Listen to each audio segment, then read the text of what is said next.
But also, we've also submitted a bill to the portfolio committee that has to go to cabinet and come back here in Parliament at the end of the day, where we must be addressing this land issue, which is called Equitable Land Access Bill. Honorable Mkutama. Thank you, Chair. This question shows the DA's nervousness towards transformation. Land was stolen from Black people, and it must be returned to the rightful owners, who are Black people, including women. If we do not measure land return by race and gender, how will we know if land is being returned to its rightful owners and at what rate? There is nothing unlawful with race and gender redress. Minister, your partners in the GNU are simply nervous around transformation. Do you agree?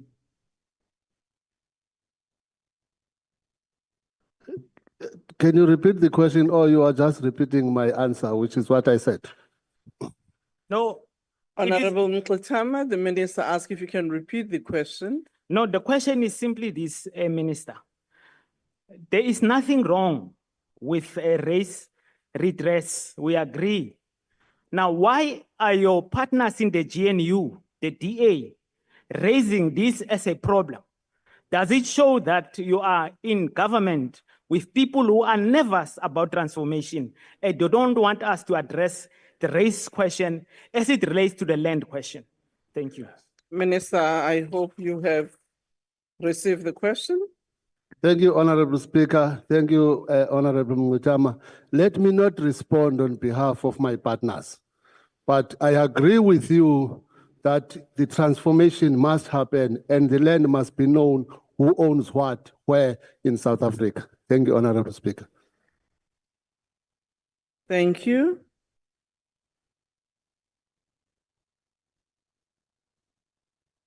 The table, can you please sort out the issue of the question, of the time? Is it okay now? Thank you. Reverend K.R.J. Mishra. Thank you, Speaker. The South African Constitution guarantees equality before the law and prohibits unfair discrimination based on race, gender, or other characteristics. Making such disclosures mandatory only reinforces racial and gender classifications in a way that contradicts the spirit of non-discrimination. The POPIA Act safeguards individuals' personal data, requiring race and gender disclosure for property transactions is unnecessary intrusion into private information, especially if the data is not directly relevant to the transaction. How will the minister ensure that the envisaged new regulations will not be used to promote the despicable apartheid in reverse in order to discriminate against other race groups as the dead National Party did against Black people in this country? Thank you. Thank you, Honorable Minister. Thank you, Honorable Speaker. This regulation is not going to be used against other races, but this regulation is going to be used to understand the land and to understand who owns the land so that we are able to audit the land in this country. By the way, Honorable Speaker, even if you are buying a car, even if you are in the bank, you still have a form. Even if you are in at the mini office of Home Affairs, you still write African. You are asked this question, are you an African? Are you white? Are you Indian? We still have those forms, but it does not mean there is apartheid against others. The land must be known who owns the land because this land remains the land of the African people. Thank you. We now move to question number 362, which has been asked by Honorable Mkutama to the Minister of Land Reform and Rural Development. The question is about the total financial compensation on average that white farmers have received since 1994 when land was returned in restitution cases and victims of land dispossession have received since 1994. Honorable Minister. Thank you, Honorable Speaker. 26,621,000 200,565 rand 6 cents was paid for land cost, and 27,230,598 rands 510.46 cents for financial compensation. Thank you. First supplementary question will be asked by Honorable Mkutama. Minister, this restitution process is basically a process that benefits land thieves. If you look at the amount of money that they have received as comparison to the financial compensation our people receive, white farmers receive much more than our people. Would you agree that the restitution process up to now has benefited white farmers more than it has benefited our people? Thank you. Honorable Minister. Honorable Speaker, we are working according to the Restitution Act, and we are giving people options.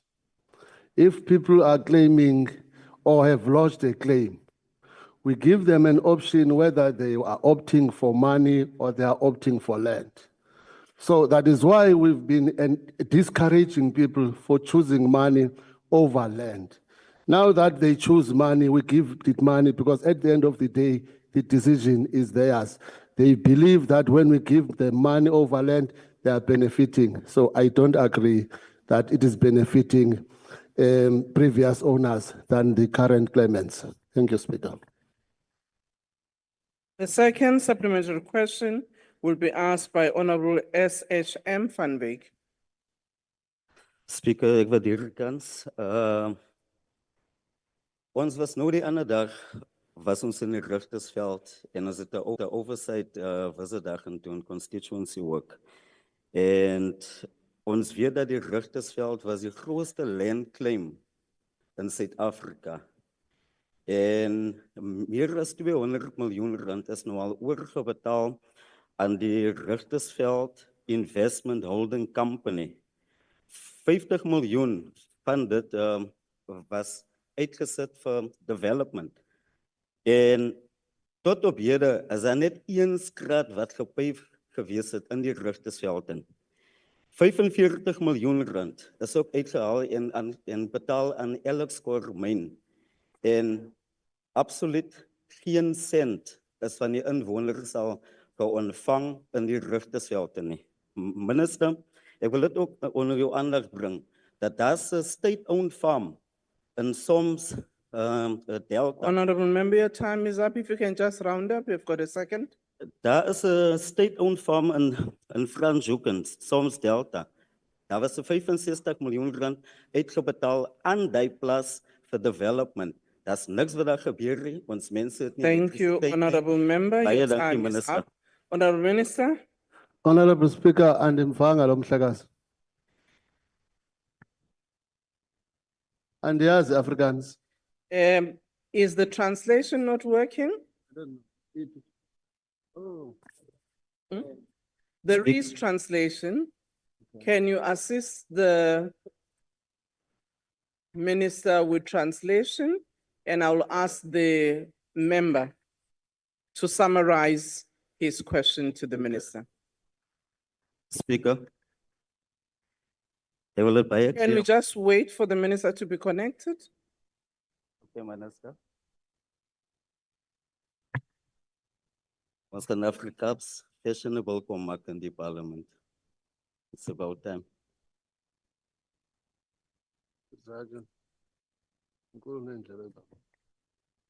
You can go ahead.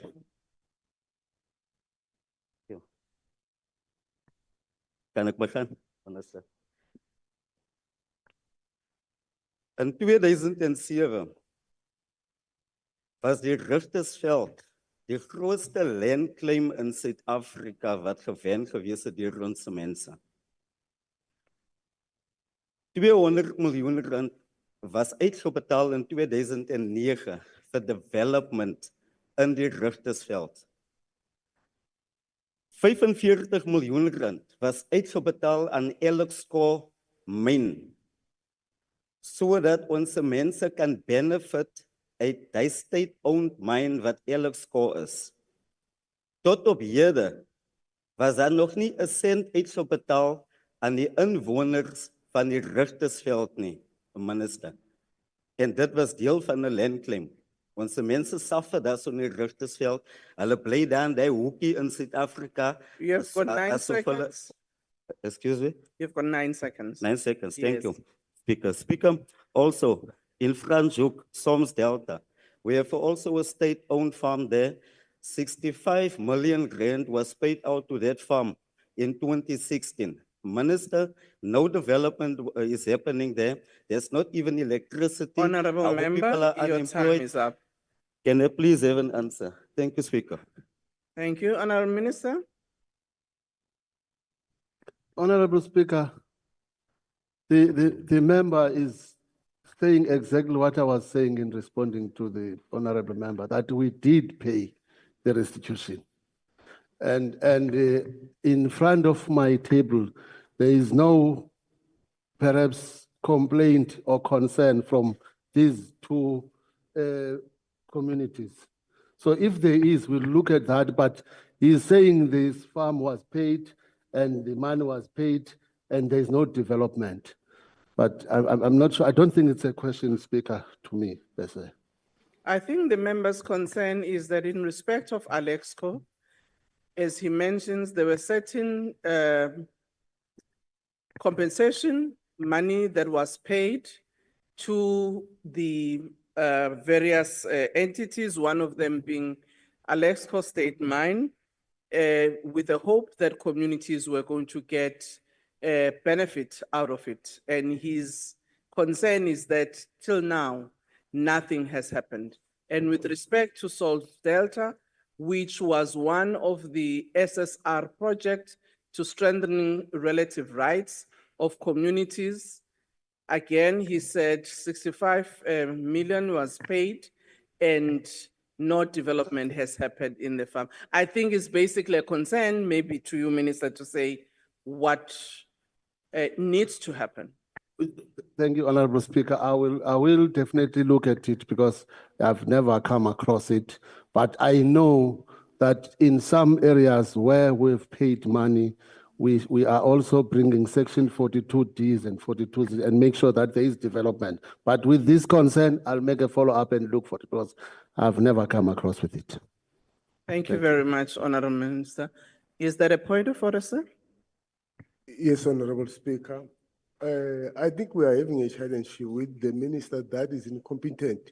He can't, all the speakers that are talking No. here, they are talking one and the same thing. He keep on repeating that all the speakers, it is what I've just said. He can't keep Honorable- on saying one and the same thing. He's not prepared for this. Honorable member, I do think criticism is important when it's necessary, but in this respect, there was no clear question that came from the honorable member, and that's why I was trying to clarify to the minister the concern raised. And in his response, he is saying he will come back to the member specifically, and I don't think we need to have a debate. No, Speaker, No, just keep honorable on. member, I've not recognized. Even with I've Honorable not Speaker, recognized you. Thank you. Can we move to Honorable W.J. Boshoff? Thank you, Honorable Speaker. I will make it easy for the Minister and try to use my best Pan-Africanist English. I want to know the money that was paid out to black beneficiaries. In which way, maybe I should rather sit down. Yes, you can sit. In which way is it reflected in the land audit? Meaning that if it is reflected in the audit paper that so many hectares is a property of white people, so many of colored people, so many of black people, the land which is represented by cash payment to beneficiaries, is that reflected in any way as, let's call it, reformed land? Thank you. Thank you very much, Honorable Member, but the issue you are raising relates to the first question. This second question, it's about the financial compensation, on average that had been received. So the question we are following up on is actually question 1. Thought I was following up on question 2 because it's the financial compensation. But if It was you more judge the it different- quantum, not about the first question raised by Honorable Nana, but the minister, if you would like to respond, he can. I was just clarifying that that follow-up was for question 1. Can we allow the minister to finish? No, you are right, Honorable Speaker, but I can finish the number with the detail, with the member with the details he is looking for, but it is the very same question. But also for the record, Speaker, the member who asked that question before, Honorable Boshoff, appreciated my answer, and thanks to him. Thank you. Is there a point of order, Honorable Yes, Chair, I was going to say that you should allow the Honorable President of the Pan-Africanist Congress to answer these questions on the land. Well, the minister, in his capacity in this house, he has answered to the question. Maybe if you want him to answer as the president of the PAC, it may be on another platform, but not here. He's just responded to the questions asked. And also, Speaker, is the Pan-Africanist Congress of Azani. Well, the next supplementary question is from Honorable M. Dlamini. Thank you, Speaker. Minister, since the inception of the Land Restitution Program in 1994, what criteria or methodology has the department applied to determine or calculate compensation payable to white farmers whose land was subject to restitution claims? Has there ever been a case where the application of such criteria or methodology resulted in a compensation amount of R0 being awarded to white farmer? If so, please provide details of such cases, including the justification used determining that no compensation was due. Thank you. Thank you, Minister. Thank you, Honorable Speaker. Honorable Member, there is no such a question. We've been paying compensation when the claim is lodged. And the OVG, the Office of Valuer General, determines what money must be paid to the previous owner and what money must be paid to the claimants. But there's no case where we ended up taking the land free of charge.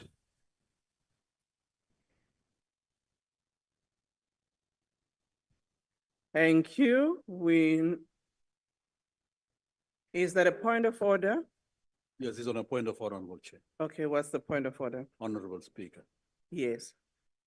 The minister says there's no such a question. There is a question about compensation. And what our member is asking as a follow-up question is for the minister to give us the quantification of the compensation. That's basically as simple as that. Can he tell us how much I has will been paid in clarify the form the of minister. compensation?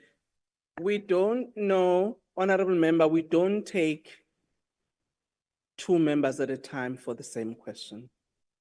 I recognize the member. He has put his clarity and it's for the speaker to put it to the minister. And I think we need to be respectful of our own processes because these are the rules that all of you have agreed to. Minister, you've answered one part of the question, which is about nil compensation. But the first part of the question was about the methodology that has been used in calculating compensation. So if you can answer to that? That's why I said, Honorable Speaker, the Office of the Valuer General evaluate the land and then state to us how much must this land be paid or how much does this land cost. That is the job of the OVG. And then we pay according to that. Thank you. I would suggest maybe if possible, Minister, that you can forward, maybe if you can get the Valuer General to respond to the questions of the members in terms of the methodology. We now move to the next question, number 368, which has been asked by Honorable El Mukutu to the Minister of Trade and Industry and Competition. The question is about the steps that have been taken by his department to ensure that the risk criteria of the Industrial Development Corporation and the portfolios of the Development Bank of Southern Africa is not moderated in favor of profitability and liquidity, and instead provides long-term financing through equity, debt, and/or grants to projects that are of economic importance and will, over time, create economic developmental value, and steps the department has taken to ensure development finance institutions prioritize long-term financing for economically important projects over profitability, and whether the department plans to approach National Treasury and the South African Reserve Bank to recapitalize DFIs for more concessional lending and grant financing. Honorable Minister. Thank you, Madam Speaker, honorable members. The Industrial Development Corporation is primarily a self-financing development finance institution whose mandate is to maximize the development impact. The steps that have been taken by the DTIC in collaboration with the IDC include ensuring job-rich industrialization while contributing to an inclusive economy by, among others, funding Black-owned and empowered companies, women and youth-owned enterprises, and people with disability. At the core of the IDC's objectives is economic growth in South Africa. The IDC ensures its long-term sustainability through prudent financial management and positions itself as a center of excellence for development finance. The IDC, therefore, is currently not faced with any liquidity challenges and remains sustainable and its liquidity intact at this stage. During the ordinary course of business, the IDC raises additional funding through bonds, multilateral agencies, off-balance sheet sector-specific funds from government and global DFIs, amongst others. This is to complement its funding offerings, blend its finance to improve its competitiveness and reach.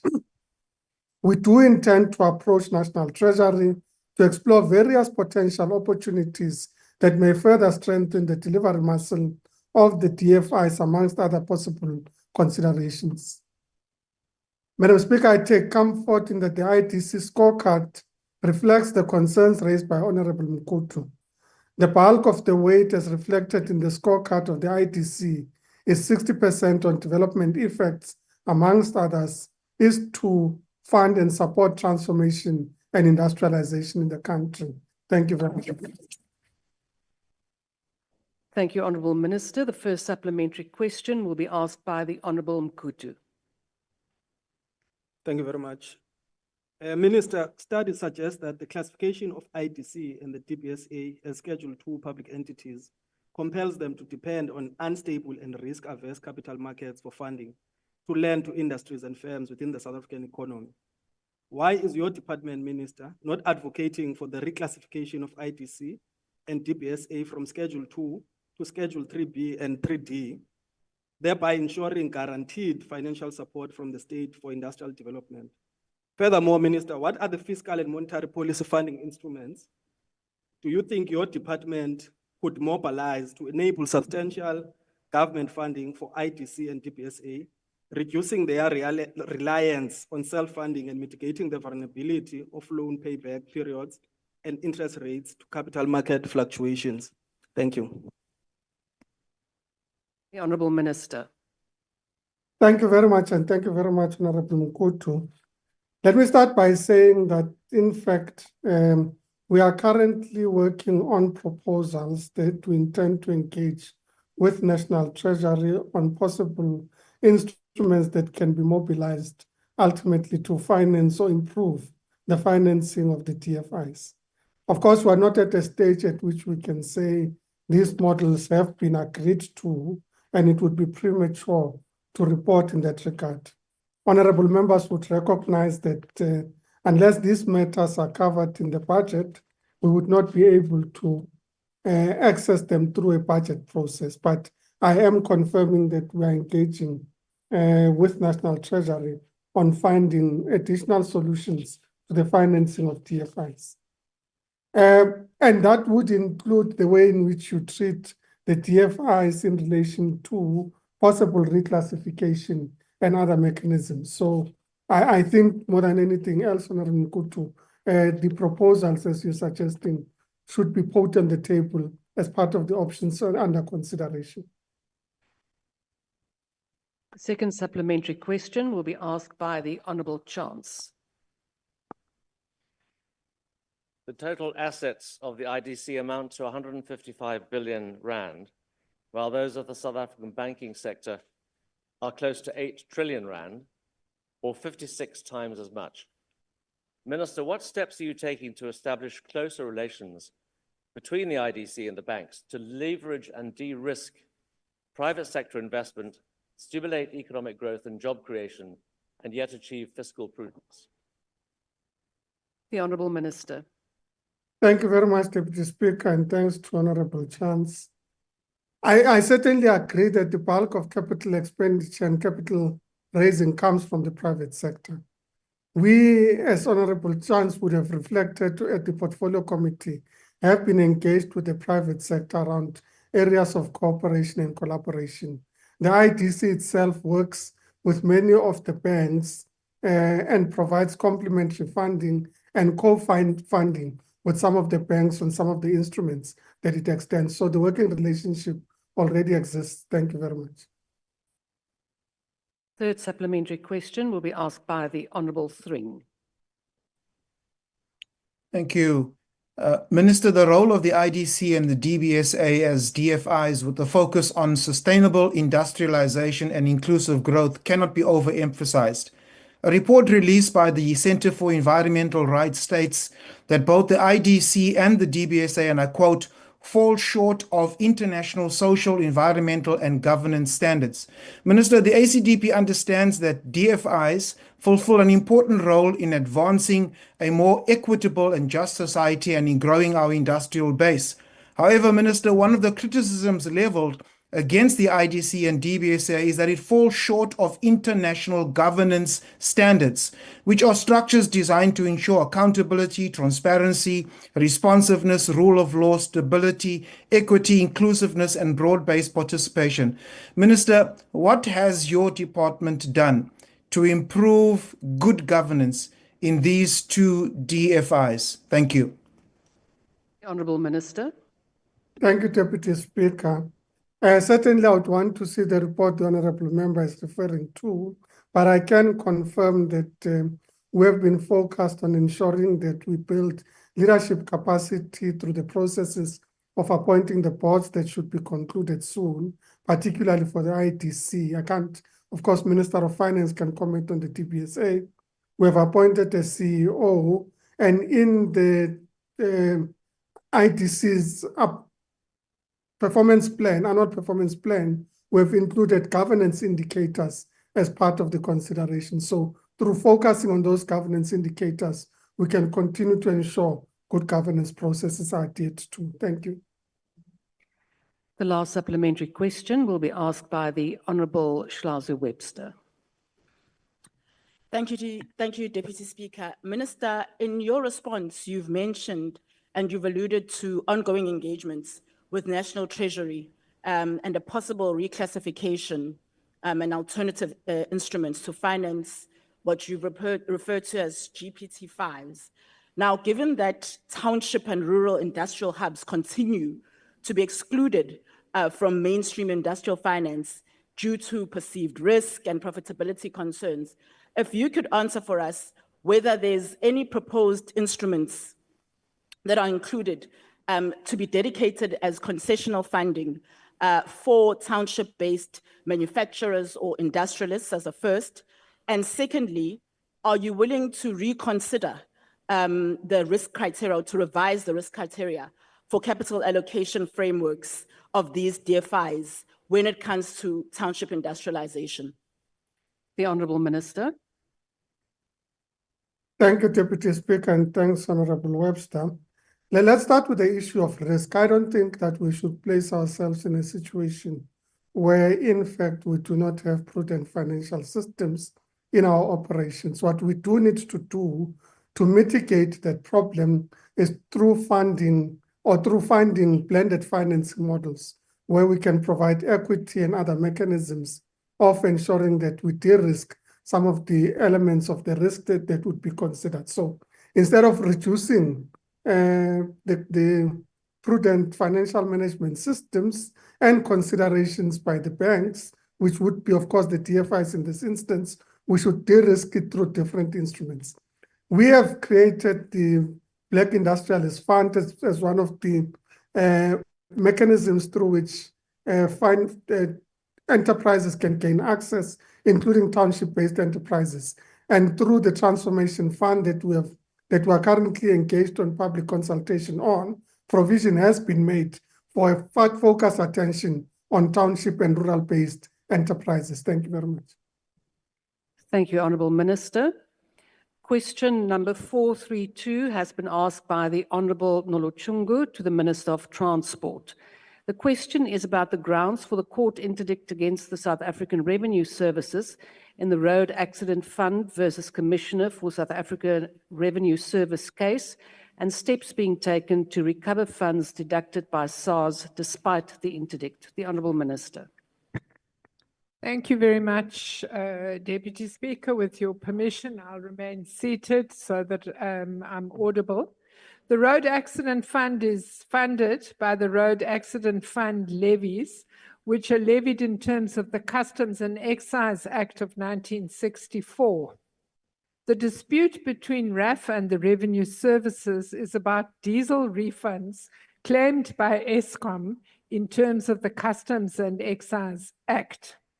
A dispute arose between SARS and Eskom.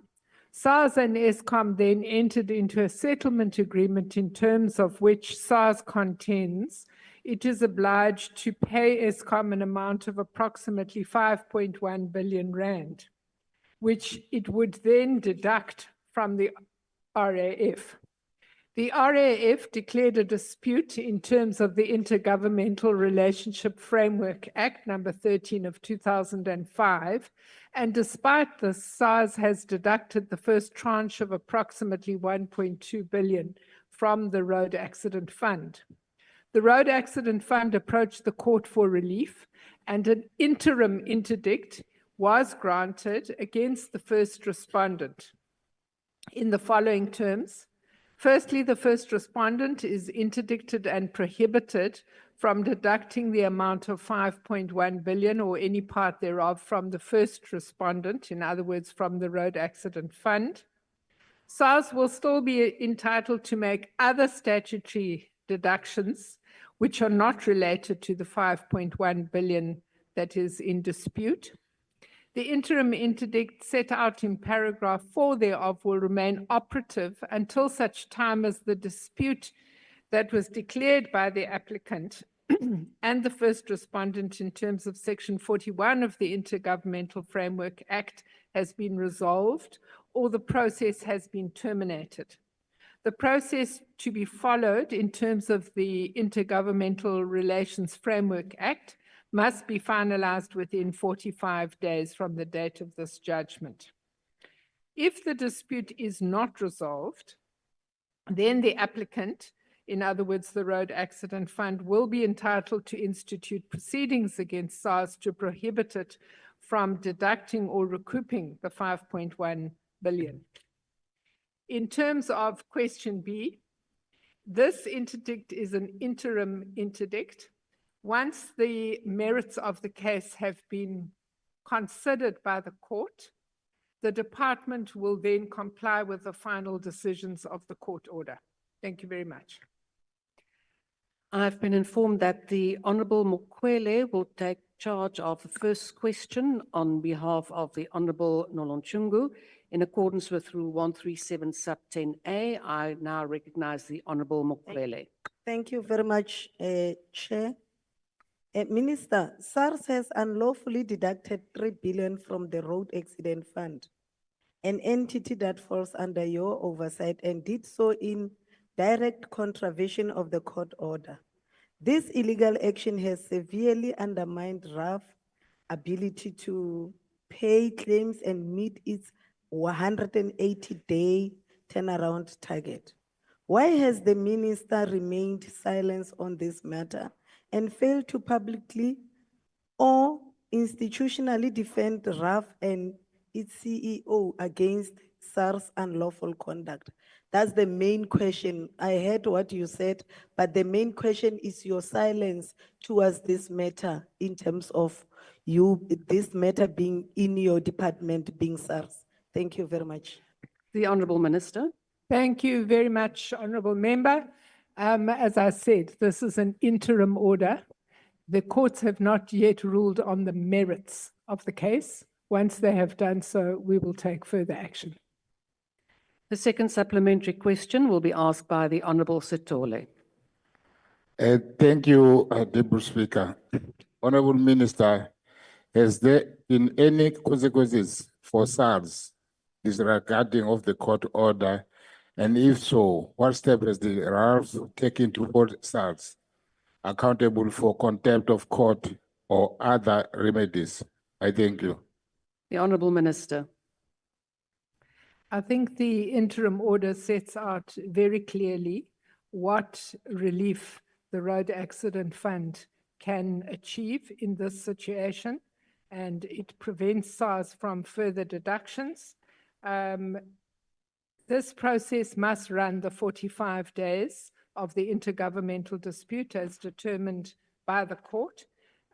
Should that fail, SARS obviously, in terms of this interim court order, is entitled to institute further legal proceedings against SARS.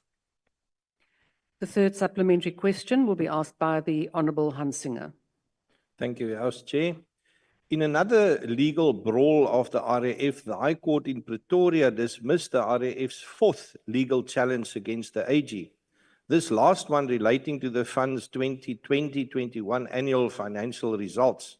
And many see the RAF's stubbornness not to follow the prescribed accounting standards as an indictment of the RAF management and board. Also, reckless and irresponsible and not in the collective interest to continue on its path of court appeals against the AG.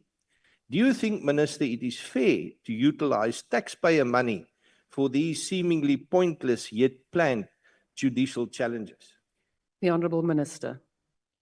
I think firstly we must distinguish between the two cases. This is an entirely separate matter, and it in fact constitutes a separate question, Honourable Hansinger. But let me say on this particular matter, both myself and the Deputy Minister are on record with the institution that they should not proceed with legal action in this regard. And should they do so, I will initiate a financial misconduct investigation of the board, as this might constitute a violation of Section 83(1) of the PFMA. The last supplementary question will be asked by the Honourable Swart. Thank you, Deputy Speaker. Whilst the ACDP appreciates the High Court assisting the RAF in this particular matter, we, Honourable Minister, are extremely concerned about the manner in which the RAF litigates against claimants. And there are innumerable examples of this, but one stands out. And this is the judgment of Judge Domingo on Wednesday, the 23rd of April, where the RAF was severely castigated for, quote, contemptuously ignoring all court orders issued and abusing the court processes. And after 13 years in this case, still the claimant has not received payment. What, Honourable Minister, is being done to expedite the finalisation of claims against the RAF without going to court? As we understand, only 6% of cases are settled before court, or where court proceedings are instituted to finalise these matters as soon as possible. The Honourable Minister. This is also a new question, but let me say that I think ultimately the solution to this matter lies in legal reform, so that we set up a no-fault system, as was envisaged in the original RAFs Act.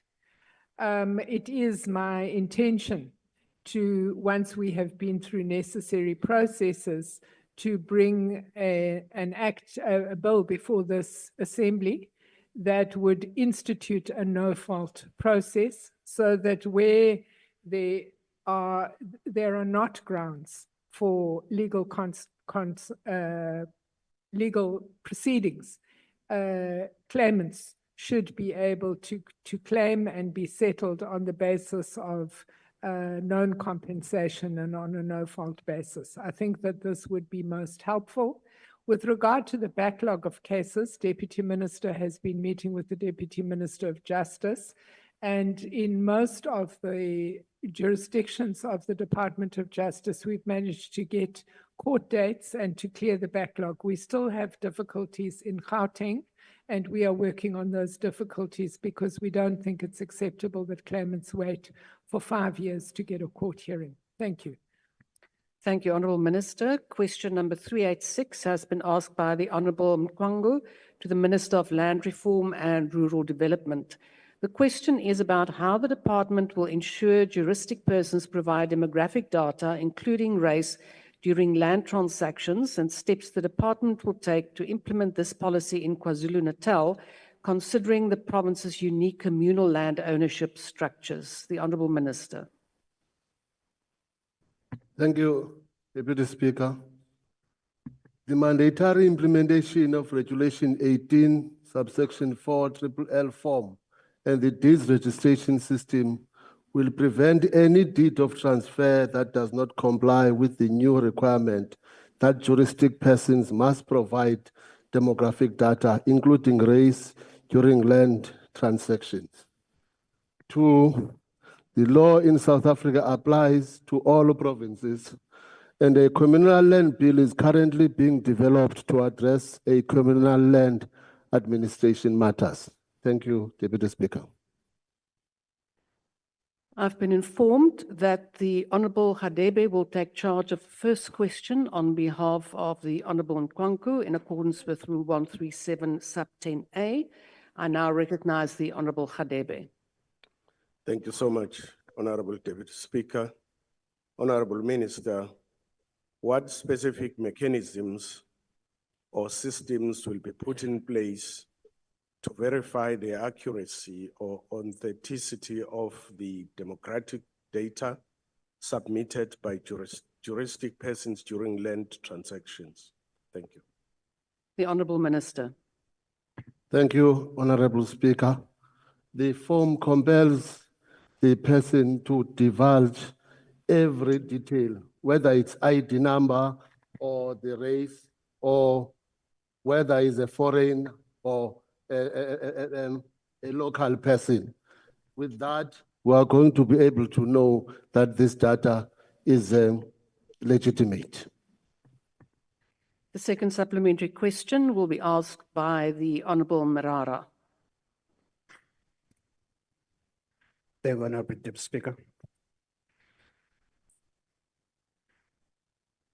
Honourable Minister, the agricultural land holding account as a trading entity has experienced a decline in funding over the years, which has stalled progress in terms of the land reform program.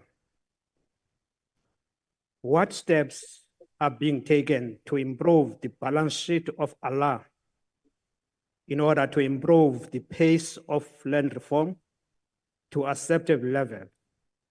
And what further interventions are contemplated to reduce the time of land transfer process? The Honourable Minister. Honourable Deputy Speaker, I don't think the question is related to the initial question.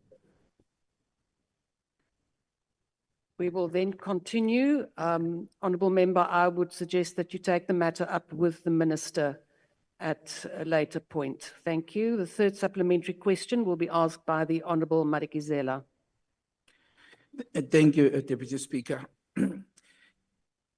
If the Minister is saying that the intention behind this bill is to do land audit in South Africa, is the Minister telling this House and the public that as we are sitting here, we don't know the land ownership patterns in South Africa?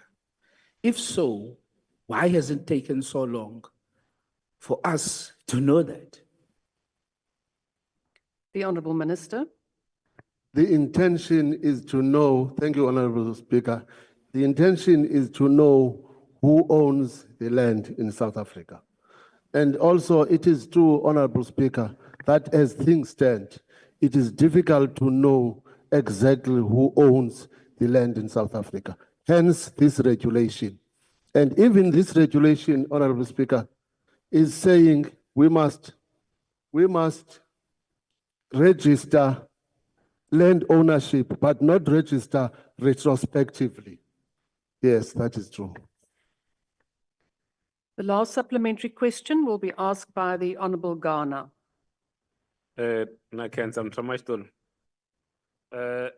Minister, so I accept in terms of the need to do this, because as we know, from 1913, the land was taken from Black people on the basis of race, and we need to try to correct that.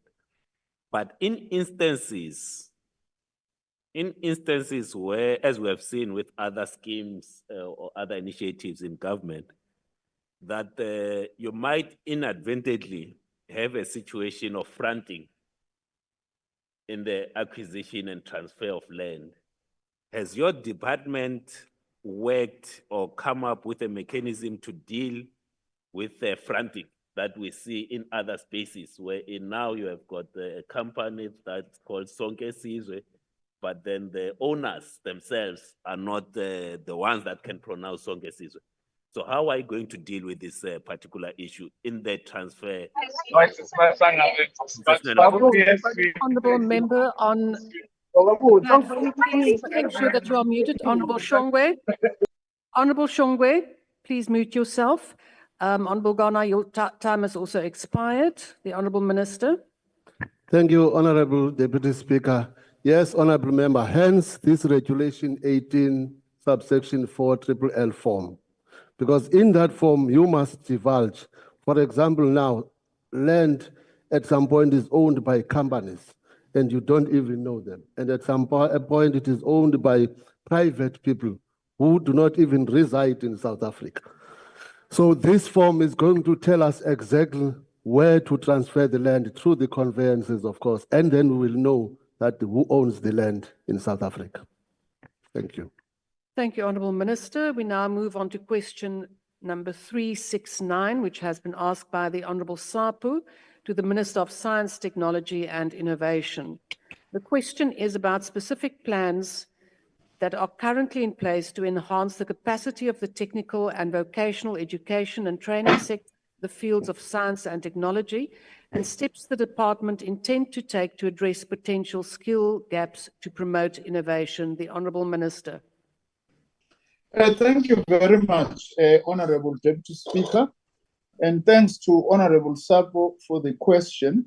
I just need to start by stating that the Department of Higher Education and Training has the substantive responsibility for the technical vocational education and training sector as a whole. To this extent, the National Plan for Post-School Education and Training 2019 advocated for and positioned the TVET colleges to be institutions of first choice for post-school education and training. And our Science, Technology and Innovation decadal 10-year plan identified the TVET sector as a vital component of a functioning innovation system. Thus, among others, our Science, Technology and Innovation decadal plan focuses on mid-level bundles of skills that include technical, artisanal, management, marketing, administrative, intellectual, and creative skills and capacity, which are all essential in translating new opportunities, ideas, and discoveries into innovation. In a way, we have already identified TVET colleges as very important sites for innovation. In 2020, I mandated the National Advisory Council on Innovation to assess the state of innovation in the TVET sector. They surveyed all the 50 TVET colleges, they participated in the study, and consequently, a number of TVET sector performance indicators have been included in the NACI Annual Science and Technology Indicators Report. Very briefly, Deputy Speaker, the DSTI, our department, has undertaken the following steps to address especially issues relating to innovation in the TVET sector. We have supported artisans, technicians, interns, and or postdoctoral researchers with experimental training through employment in the space, energy, and bioeconomy sectors of the economy. We've also provided training to 17 TVET students, mostly from Gersibande TVET College in Mpumalanga, as part of the coal CO2X demonstration project at Kelvin Power Station, which is a project to capture carbon from the emissions from the coal-driven power stations. In partnership with private companies, we've also provided training to 23 unemployed TVET and University of Technology students in 2023-24 for 12 months internships training in lithium-ion battery development at the University of Limpopo. Also through the National Intellectual Property Management Organization, we have presented 15 intellectual property awareness sessions at 3 TVET colleges, Gersibande, Litaba, and Tshwane North. We've also established a number of technology and innovation support centers at TVET colleges, higher education institutions, and science councils. Lastly, Honorable Deputy Speaker, we have launched the 30 million rand Higher Education Innovation Fund in partnership with the UN Development Program, UNDP, and the fund targets the youth in TVET colleges and universities to bolster support for innovation and tech entrepreneurship. It is anticipated that the funds will generate interest and thus leverage from the private sector. Thank you, Deputy Speaker. Thank you, Honourable Minister. The first supplementary question will be asked by the Honourable Sapo. Thank you very much, Deputy Speaker. Thank you very much, Minister, for the comprehensive response. But my follow-up question will be then, what will be the metrics and evaluation assessment mechanisms that will be utilized by the department to implement the effectiveness or just to check the effectiveness of the plans and initiatives that you just articulated? And how will the feedback from the different stakeholders of the industry itself will be integrated to the continuous plans and improvement of the department as things stand? Thanks, Deputy Speaker. The Honourable Minister. Deputy Speaker, thank you very much to Honourable Sapo for that follow-up. As I've indicated in my initial response, a number of TVET sector performance indicators, which are part of the National Development Targets, are already included in the National Advisory Council on Innovation report on annual science and technology indicators, which includes enrollments, number of artisans produced, and so on. Their incorporation bolsters the tracking and monitoring of similar and related indicators that are part of our department's annual experimental research and development surveys.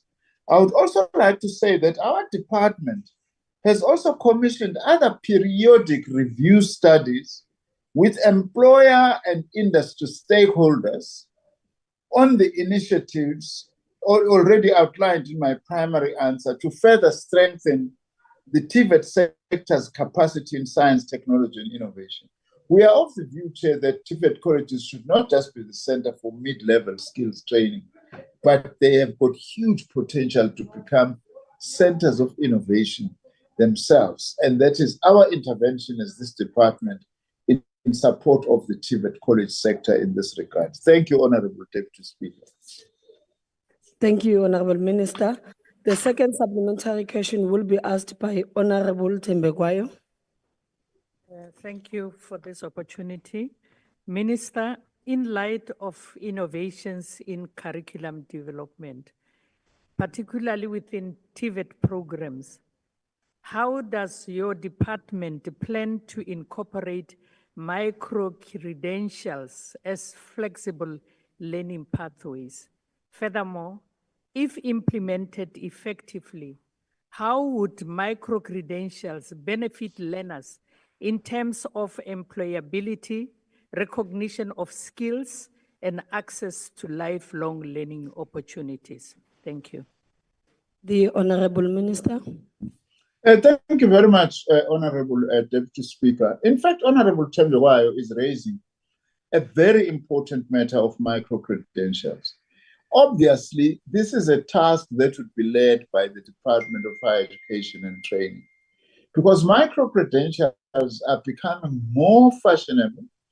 More students, for instance, in taking your traditional BCom, BSc, or even BA degree at university, they are interested now in having a mix, a little bit of accounting there, for instance, a little bit of engineering programs, which you wouldn't get in your traditional formal qualifications. Also, the TVET sector is going to be more important for micro-credentials that you can combine offerings from the engineering programs, from social science, from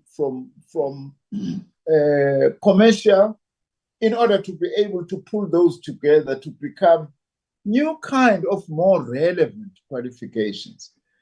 I be strongly supporting that project if led as it is supposed to be by the Department of Higher Education and Training, because that's why increasingly, not only just other post-school education and training institutions are following in the rest of the world, that is what also increasingly industry is looking for.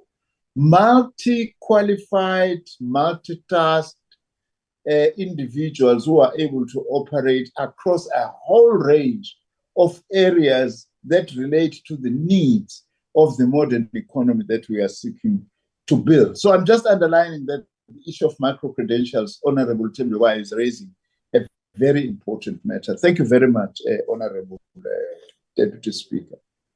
Thank you, Honorable Minister. The third supplementary question will be asked by Honorable Zondo. Thanks, Chairperson. Honorable Minister, given the rural-urban divide in access to advanced science and technology infrastructure, what measures is the department implementing to ensure that TVET colleges in rural or historically disadvantaged areas are not left behind in the development and the rollout of innovation, enabling resources and programs? I think we need to have a serious look at this, because our people there, they are not having access to these innovations. And what measures does the department have in place to cap this? Thank you. The Honorable Minister.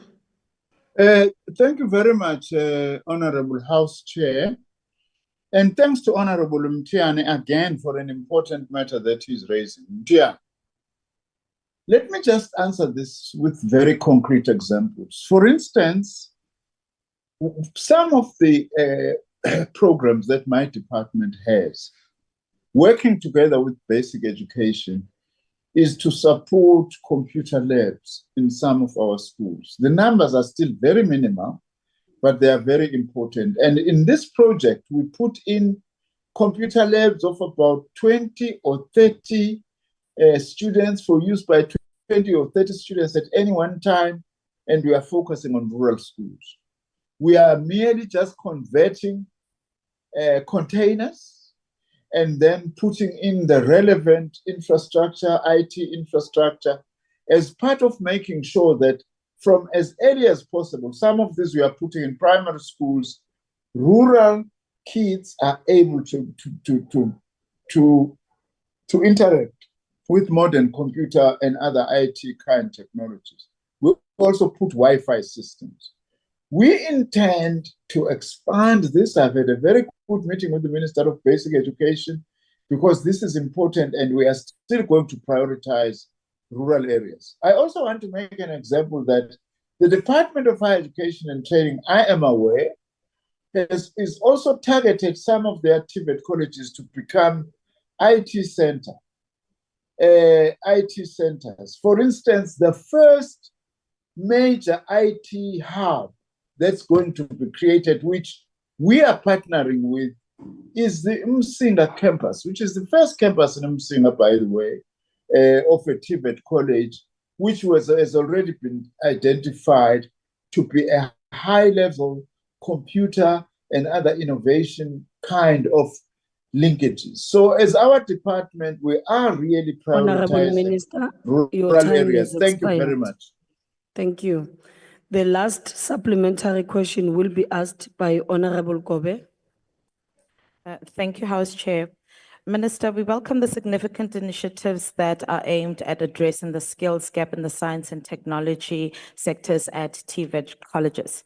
And while this is laudable, TVET colleges face numerous challenges, notably resource constraints, inadequate teacher training, and infrastructure deficiencies. South Africa now has about 50 TVET colleges, with most of them having poor, dilapidated infrastructure. And without effective solutions to these challenges, the goal of nurturing a new generation to be competitive in the global economy may remain elusive. How will your department ensure these institutions have quality infrastructure to ensure maximum efficiency in teaching and learning and training as it relates to science and technology? The Honorable Minister.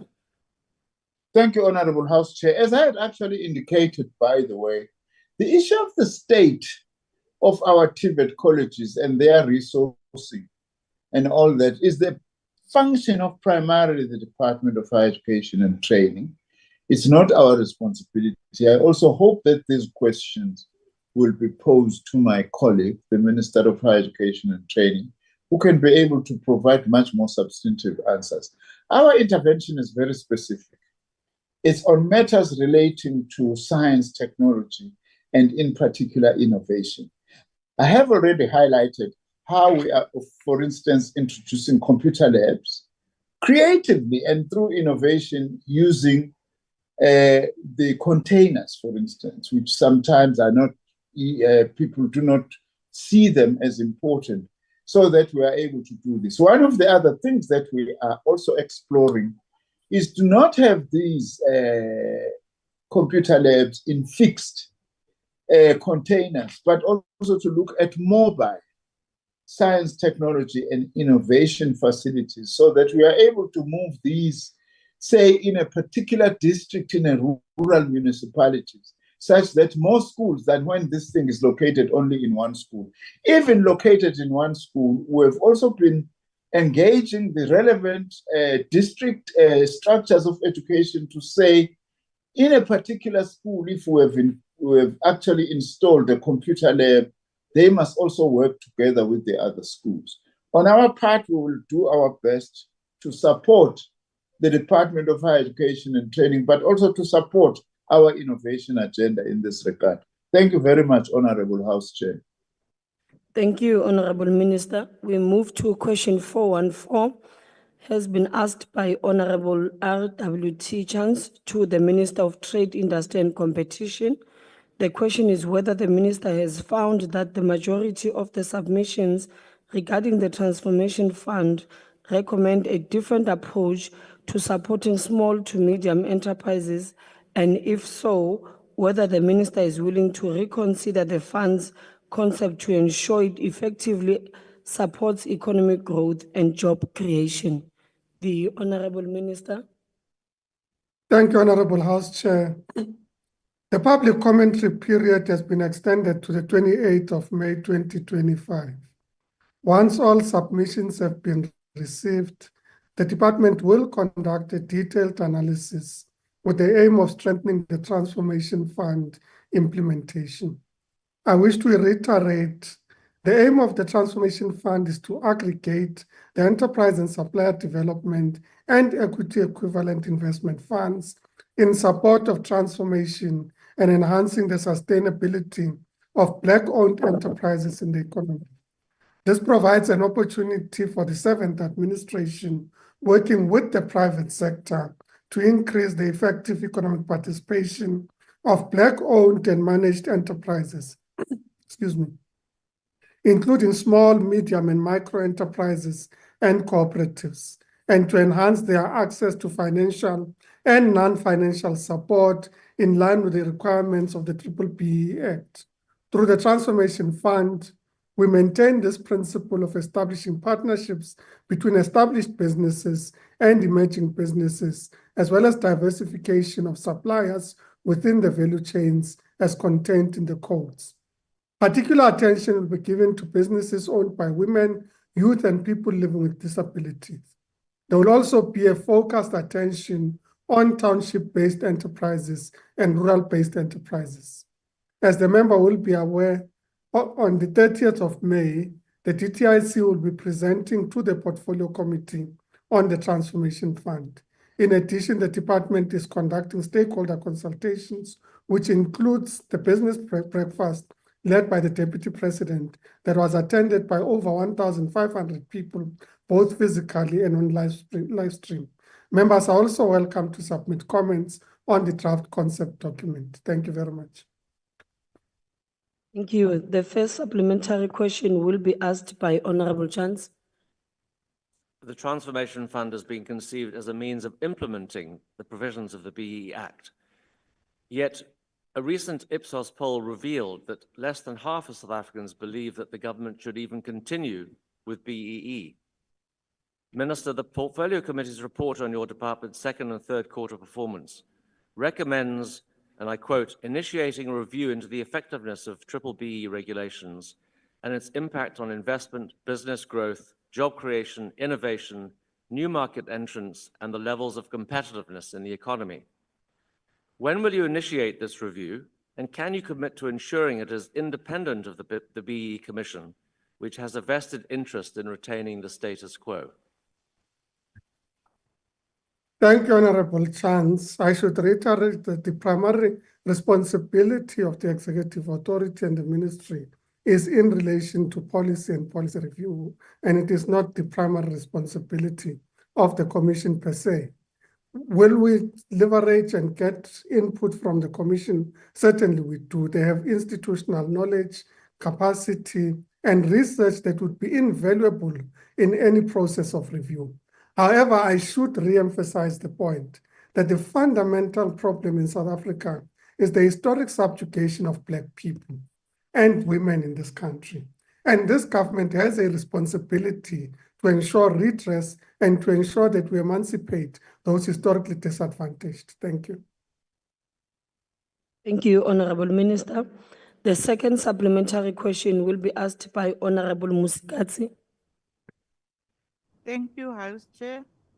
Minister, because of the development finance institutions have not gone far enough in providing the expected trust for driving structural transformation, as well as economic inclusion, and that BEE policy has created a false sense of economic inclusion.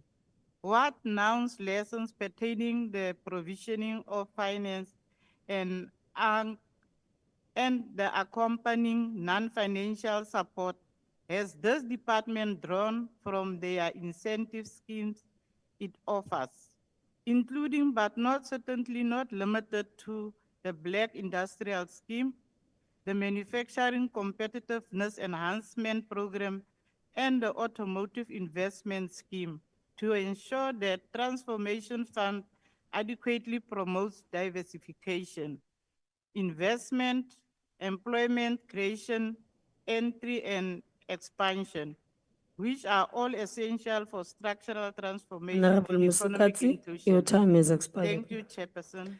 The Honorable Minister. Thank you, House Chairperson, and thanks, Honorable Musikatsi.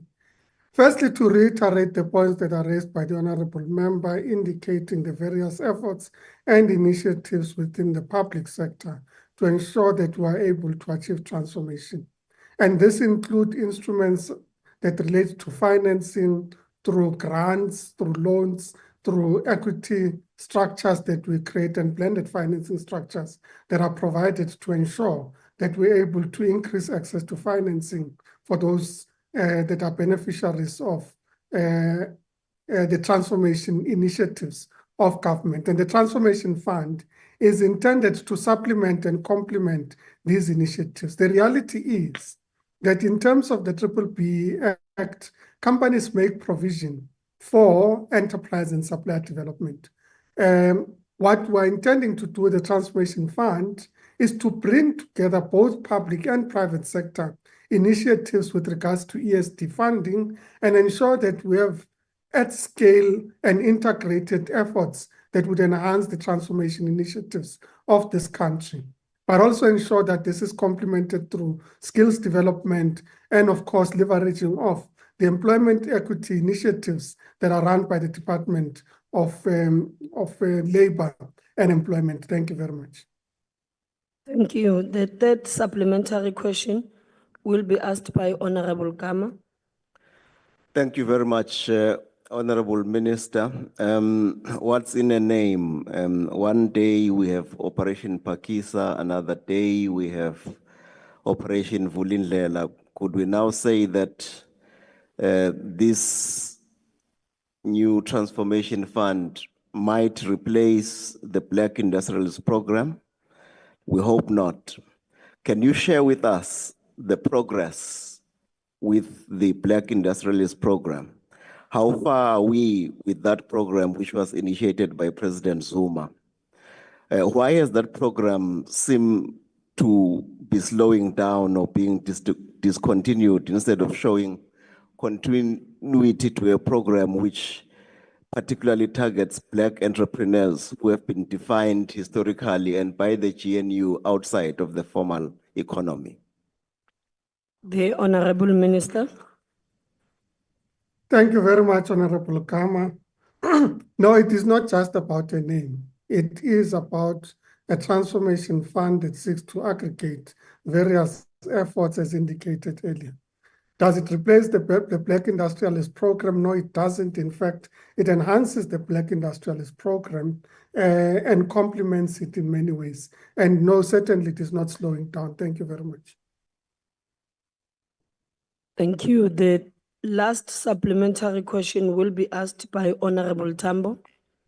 Thank you, Chairperson. I think firstly we must state categorically that we don't think there is a need to rethink the conceptual basis of the Transformation Fund, because we believe it exists to empower Black-owned businesses and transform the economy. So the perception that there needs to be a conceptual rethink is something that we do not agree with. And it's important to state that in the midst of disputes around employment equity and other transformation-based legislation, it's important that we reaffirm our support for those attempts, despite any attempt to cast aspersions on them.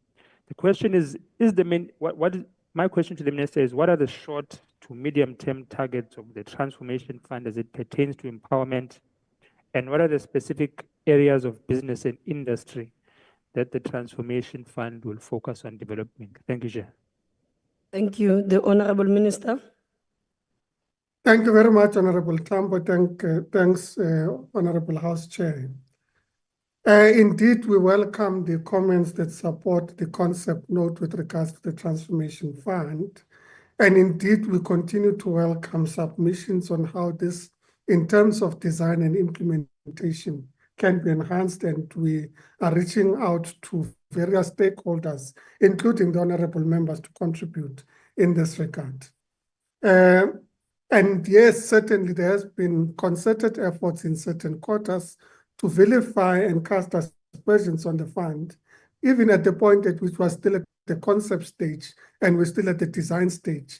There's been attempts to undermine the initiative in relation to transformation overall and a focus on the Transformation Fund in particular.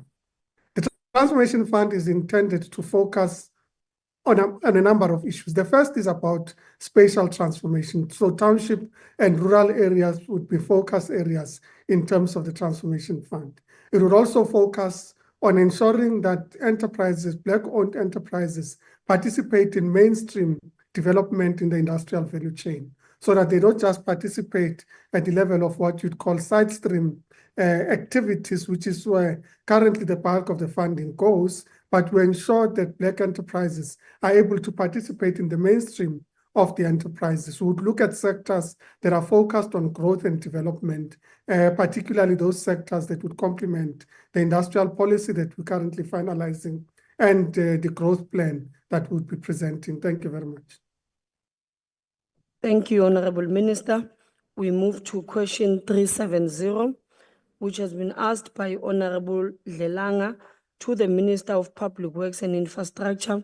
The question is about Minister's reference to the matter of infrastructure budgets and grants being unspent at the Public Works and Infrastructure Summit, and the reasons that the specified infrastructure budgets and grants were not spent, and plans to rectify the specified matter. The Honorable Minister. Thank you very much, House Chairperson, and thank you to the member for the question. Non-spending of infrastructure allocations is a crisis South Africa is facing across the country, not only at national level, but at provincial and local levels as well.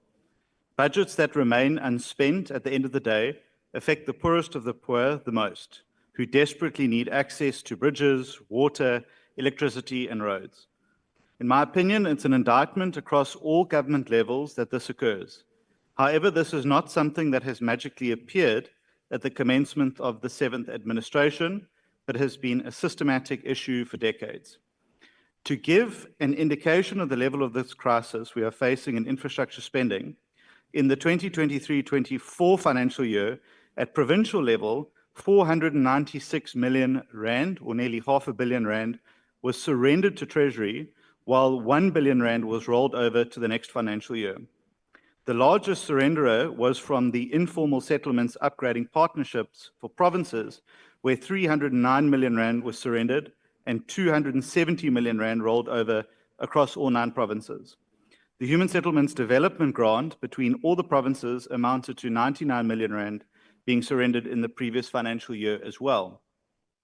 In the last financial year, the Department of Public Works and Infrastructure had a 400 million rand out of 3.275 billion rand, which remained unspent at the close of the financial year. This reflects an overall expenditure of 86%. I will state categorically now that I find this to be unacceptable, and the department needs to do more to ensure we are spending our full allocations each year. However, fundamental changes need to happen in terms of the way we look at infrastructure and budget allocation. This figure highlights critical areas requiring urgent attention and reform, as I underscored during the Public Works and Infrastructure Summit held in Sandton. The under-expenditure can be attributed to a combination of systematic and operational challenges. Among those were the delay in the approval of funds, even for projects that were fully tender-ready. These administrative lags stall project commencement, contributing significantly to underspending. Contractor non-performance also plays a considerable role, and in a number of these cases, appointed contractors failed to deliver against agreed contracts, resulting in delayed implementation and the enforcement of financial penalties being put in place. This in turn disrupts the delivery of key infrastructure programs. To counter this, I have stated before that contractors who are not able to complete projects will and have been blacklisted, and we are currently busy with blacklisting another 40. The department also faces procurement delays exacerbated by the protracted processes involved in establishing graded contractor panels. These delays impede the efficient onboarding of service providers and slow the initiation of critical projects. Moreover, internal capacity constraints, particularly a shortage of skilled professionals, further limits the department's ability to plan and execute projects. The skills gap exposes a clear need for targeted investment in human capital within the department. First and foremost, what is needed is for Infrastructure South Africa to be formally recognized as the entry point for all infrastructure projects in South Africa. This has been resolved at the last Presidential Infrastructure Coordinating Council, and I'm working with the Minister of Finance to arrange a meeting to discuss and finalize and conclude this matter without any further delay. In addition, the department has initiated a series of targeted interventions. A central focus is strengthening internal capacity to reduce dependency on external consultants. To expedite service delivery, the department is reforming procurement processes by accelerating the establishment of contractor panels, and this will streamline procurement cycles in the 2025-26 financial year. A significant new initiative involves the establishment of program management units. Your time has expired. To serve the external quality of our projects, and we will also be setting up a dedicated contract management unit to enforce oversight. Thank you. Thank you.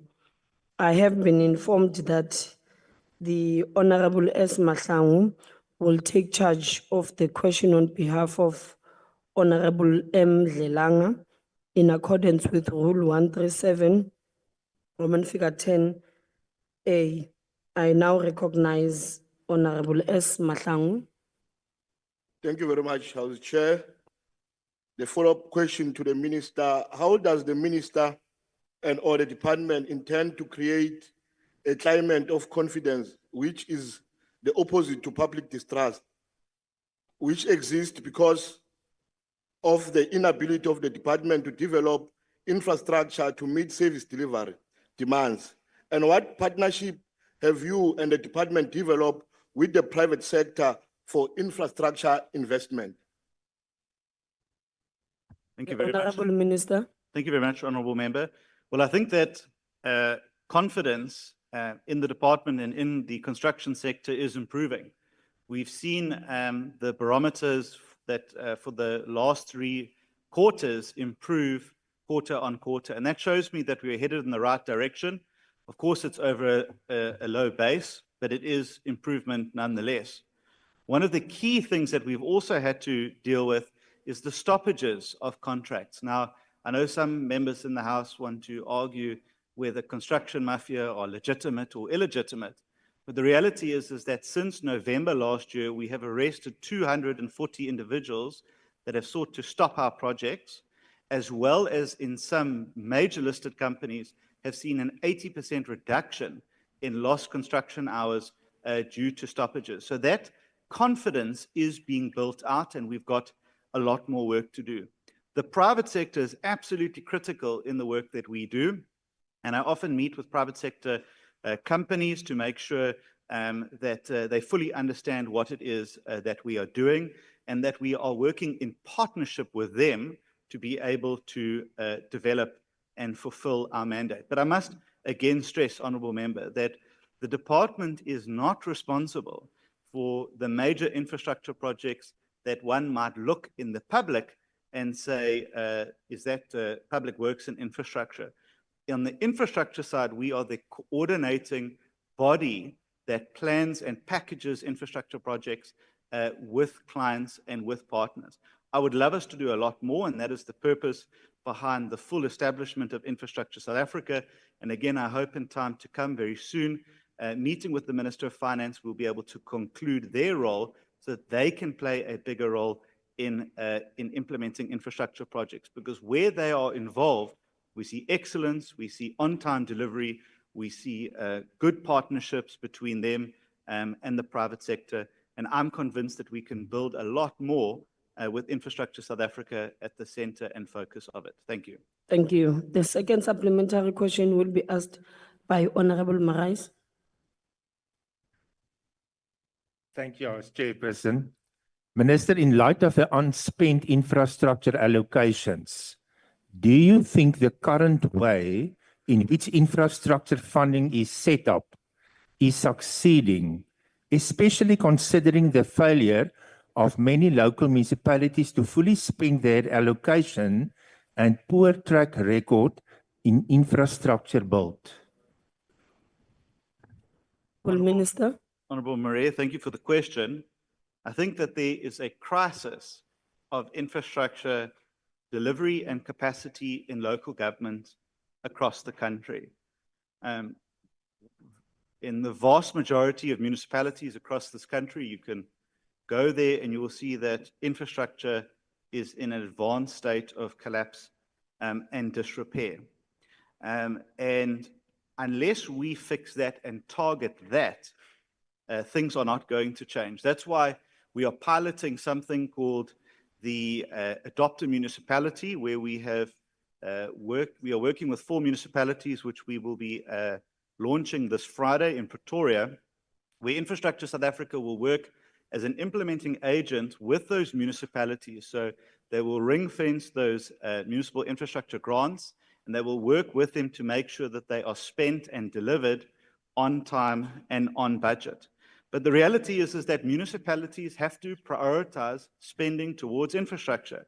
If you look at an example in the city of Cape Town, City of Cape Town, over the next 3 years, is going to spend nearly 40 billion rand on its infrastructure budget, which is 80% more than the City of Johannesburg and 98% more than the City of eThekwini, which is 20 million rand. There are vast disparities in how municipalities are spending infrastructure.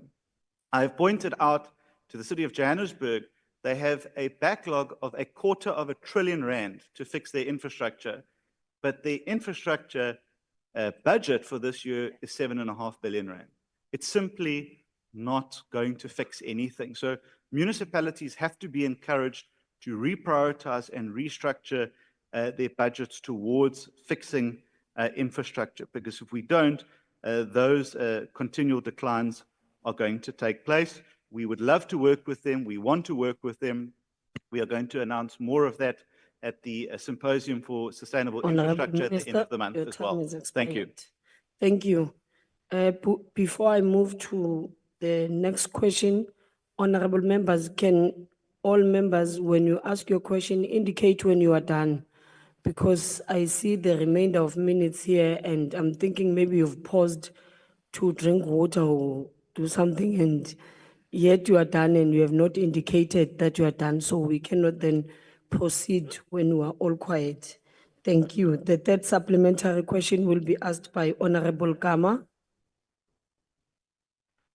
Thank you very much, House Chair. Honorable Minister, you must just remember that you are not the DA spokesperson here. You are the Minister of Public Works for the Republic. For many years, you have attacked the ANC about infrastructure failures. Now you sit in the hot seat and things have only gotten worse. Under your watch, public works is paralyzed. EPWP workers are unpaid. Government buildings are collapsing. Underspending is the new normal. So through you, Chairperson, I want to ask you, Minister, will the Minister stop the political theater and tell this House why under his leadership infrastructure budgets are still being rolled over, while our people sit without clinics, while our people sit without schools or decent roads? And please, Minister, do not blame the ANC. This one is on you. This is your department, your failure. Honorable, this is your GNU. South Africans are watching Honorable to see if you are Gama, ready. your time has expired. The Honorable Minister. Thank you very much. Well, it's rich coming from the man who broke Transnet and couldn't procure the correct locomotives. So if there's anyone who knows anything about breaking everything, it's the Honorable Locomotives Gama. are working currently. Honorable Minister, can you please hold Honorable Skosana? What's the point of order? Thank you, Honorable Chair.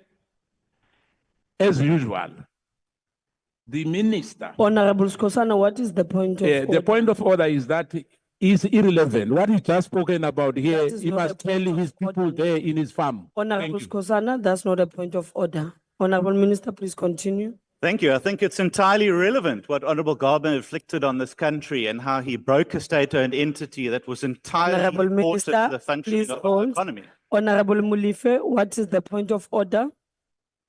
The point of order, Madam Chair, is that the Minister is casting aspersions on Mr. Gama and would require a substantive motion to substantiate what he's saying about breaking Transnet, firstly. And secondly, the Honorable Minister is not drinking water from Parliament. He's got a green bottle in front of him.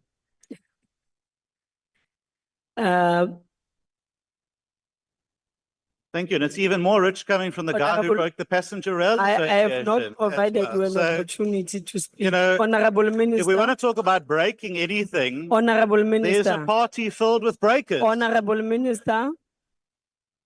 Yes, Honorable Kupega. Honorable Chair, thank you. The Honorable Minister is misleading the House, Chair. All that is saying is incorrect, include about Honorable Gama and Honorable Malife. Can you withdraw, please? Honorable Notata. Thank you so much, Chair. I'm rising on a point of order, Chair. There are frivolous point of order that have been raised here on information that is in the public, in the state capture report. I don't know why we're listening to these frivolous points of order. Can we just continue with the minister answering the questions? If people can dish it out, they must be able to take it. Thank you so much. Honorable members, honorable members, honorable members, let me address this. If we ask questions to the ministers and we throw a little bit of, a little bit of spice, then you must expect that in that response, you will get also your little bit of barbecue and you must take it in. Because you can't throw something and not expect it in return. So as much as you have seen that I've not taken any conclusion on any point of order, Honorable Gama raised a question with a bit of spice. So it came with a bit of barbecue, and yeah, I think, can we just move on with the questions and not focus on raising spurious point of orders which are unnecessary for now, and we continue with the session of the day. Honorable Skosana. Thank you, Chair. We agree of what you just said now, but the minister should not lie. There's no one in this Honorable house Skosana. who will say that Honorable Siyabonga Gama Skosana. has done what he says. Honorable Skosana. Please, just talk. That is unparliamentary to say another member is lying. Lying, Yes. is misleading the house. No. Thank you. As much as I said, can we stop with this point of orders and let's move on? Because we are not going to get anywhere anyway. So they are not taking us forward. Can we just move on from this one? Honorable Mulife, you are the last one. What is the point of order? Yes, I just want asking you to rule on the casting aspersions. But secondly, it is not true, and the minister is peddling an untruth when he says that I was at the Passenger Rail Corporation of South Africa. It is simply not true. It is factually not true. And so I ask that the minister withdraw what he said about me and the passenger rail. Thank you, Chair. Honorable members, can we, when you all stop adding spices in our questions and focus on questions so that we will all be able to move on. And that is my ruling, and we're proceeding forward. The last supplementary question will be asked by Chair, Honorable Mahlatsi. Sorry, Chair, did I have any time left? Because I wasn't finished answering the question. Yes, sorry, Chair. The Minister, had you finished answering the question? No, it's just okay. turning red, but it's not answering the question. It's fine. Honorable Gama, Honorable Gama, Honorable Gama, I would request that you don't do that again. You can't press your mic when you have not been recognized. I did not recognize you, and you can't do that. So I was proceeding with the Honorable Minister finishing off with the response. Honorable Manyi, what is the point of order? The point of order is on you, Chair. You need to be consistent. The minister just intruded and spoke to you without raising his hand, and you dealt with the matter. But when Gama does it, then it's a problem. When is that? Just now, he just intervened and said, did he finish all his time? And you responded to that. You never asked him, why did he press the mic? He pressed the mic and asked you a question. And he said, have I run out of time because I still have to respond? You Okay, did not raise his hand. Honorable Manyi, So you're Honorable not being Manyi, consistent. Honorable Manyi, I did not even hear that the minister asked a question. I got the information from the table that the minister had still had minutes to respond to the question. So I did not hear that. Now so that I you can't know- rule now that you on know- that one. We are moving on. Honorable Manyi, switch off No, your but mic. you see- Honorable Minister, please continue with the You are not response. being consistent, Chair. That's why Honorable it's Manyi, switch off your mic. Thank you, Chair. So I do think that it's deeply ironic. Honorable Manyi, switch off your mic. Continue, Honorable Minister. Thanks, Chair. So I think it's deeply ironic that individuals who sat at the head of state-owned entities and broke the very infrastructure of this country now complain about it and now want to know why and how we are taking long to fix the mess that they created in this country. So the seventh administration. Honorable Minister, please hold. Honorable Skosana, what's the point of order? Chair, please. You cannot allow the honorable member to continue doing what he's doing. He must answer the question. We are not going to nest his feeling. He can read as much as he wants. What is your point of order? My point of order. He This must not minister is mislead out us of here. order, man. We are no. He cannot This mislead minister us. is out of order. Honorable Skosana, please switch off your mic. That is not a point of order. The minister did not even point at any member now. He said there can't be any people who sat at the head of this institution. Didn't say any name. So why do you feel like you must raise that point of order? That's not a point of order. Honorable Minister, please continue. But the minister has not answered the question. Honorable Minister, are you still? Yes, Honorable Member. Honorable House Chair, we are trying by all means to avoid the House from degenerating. But if the Minister persists in answering in a manner in which which is slanderous, which is based on falsehood, you are rendering this House into chaos. Honorable Member. Can you please prevail on him Honorable for the Member. sake of progress? Honorable Member. Prevail on him for the sake of progress. He Switch must off stop your being mic, Honorable Member. slanderous. Honorable Minister, can we please focus on the specific questions that have been asked? And I think I dealt with the issue of throwing spices and everything that, but can we now move on and focus mainly on the questions and responses that are supposed to be given? Honorable Notata. Thank you so much again, Chair. Chair, I'm rising on a point of order here. There is no rule prescribing how ministers must respond to questions, number one. Number two, if we're going to find ourselves in a situation where people want to dictate ministers' response to questions, then we're going to have a problem in this House. When people ask questions, nobody told them how to ask a question. So when the response comes, they must take the response within the rules of this House, and we're not going to beg anybody about that. The rules are very clear. The minister must respond the way that he's going Honorable to Notata, we are moving on. Thank you so much. Yes, I'm not taking any further point of orders, Honorable Minister. I'm affording you the time to continue with the response. Thank you, Chair. So in conclusion, we cannot bemoan the state of infrastructure, and we can't have people that will come and say, well, why is infrastructure like this? And they were part of it. You can't get away from that. So we are determined to No, work but Chair, with the minister is out of order. No, but the minister must behave The minister himself is now. out of order, Chair. Chair, He must no. be relevant on the Honorable question. Ndlela. He must be relevant. He must be Honorable Ndlela, relevant on the IT, can question you that take has been off asked. Honorable Ndlela? The only thing that he's IT. doing is the pigmentation is changing, but he's not responding to questions. We know that he's not capable of answering questions. IT, please take off Honorable Nomvelo. So, Continue, Chairperson, Honorable we're not going to be deterred by those that have nothing to add or nothing to contribute. We're working hard. I think for a matriculant, he'll never understand what is going on. So Honorable please, Reddy. you must keep to the topic. Honorable Reddy. Answer the question. Honorable Reddy. Honorable Reddy. You were not recognized. Honorable Minister, please continue.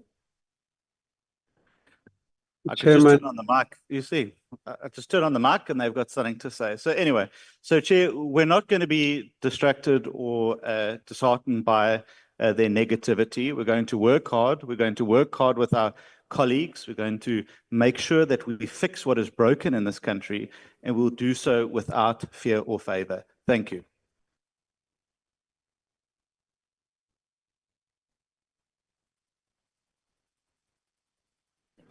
Thank you. The last supplementary question will be asked by Honorable Mahlatsi. Thank you, Chairperson.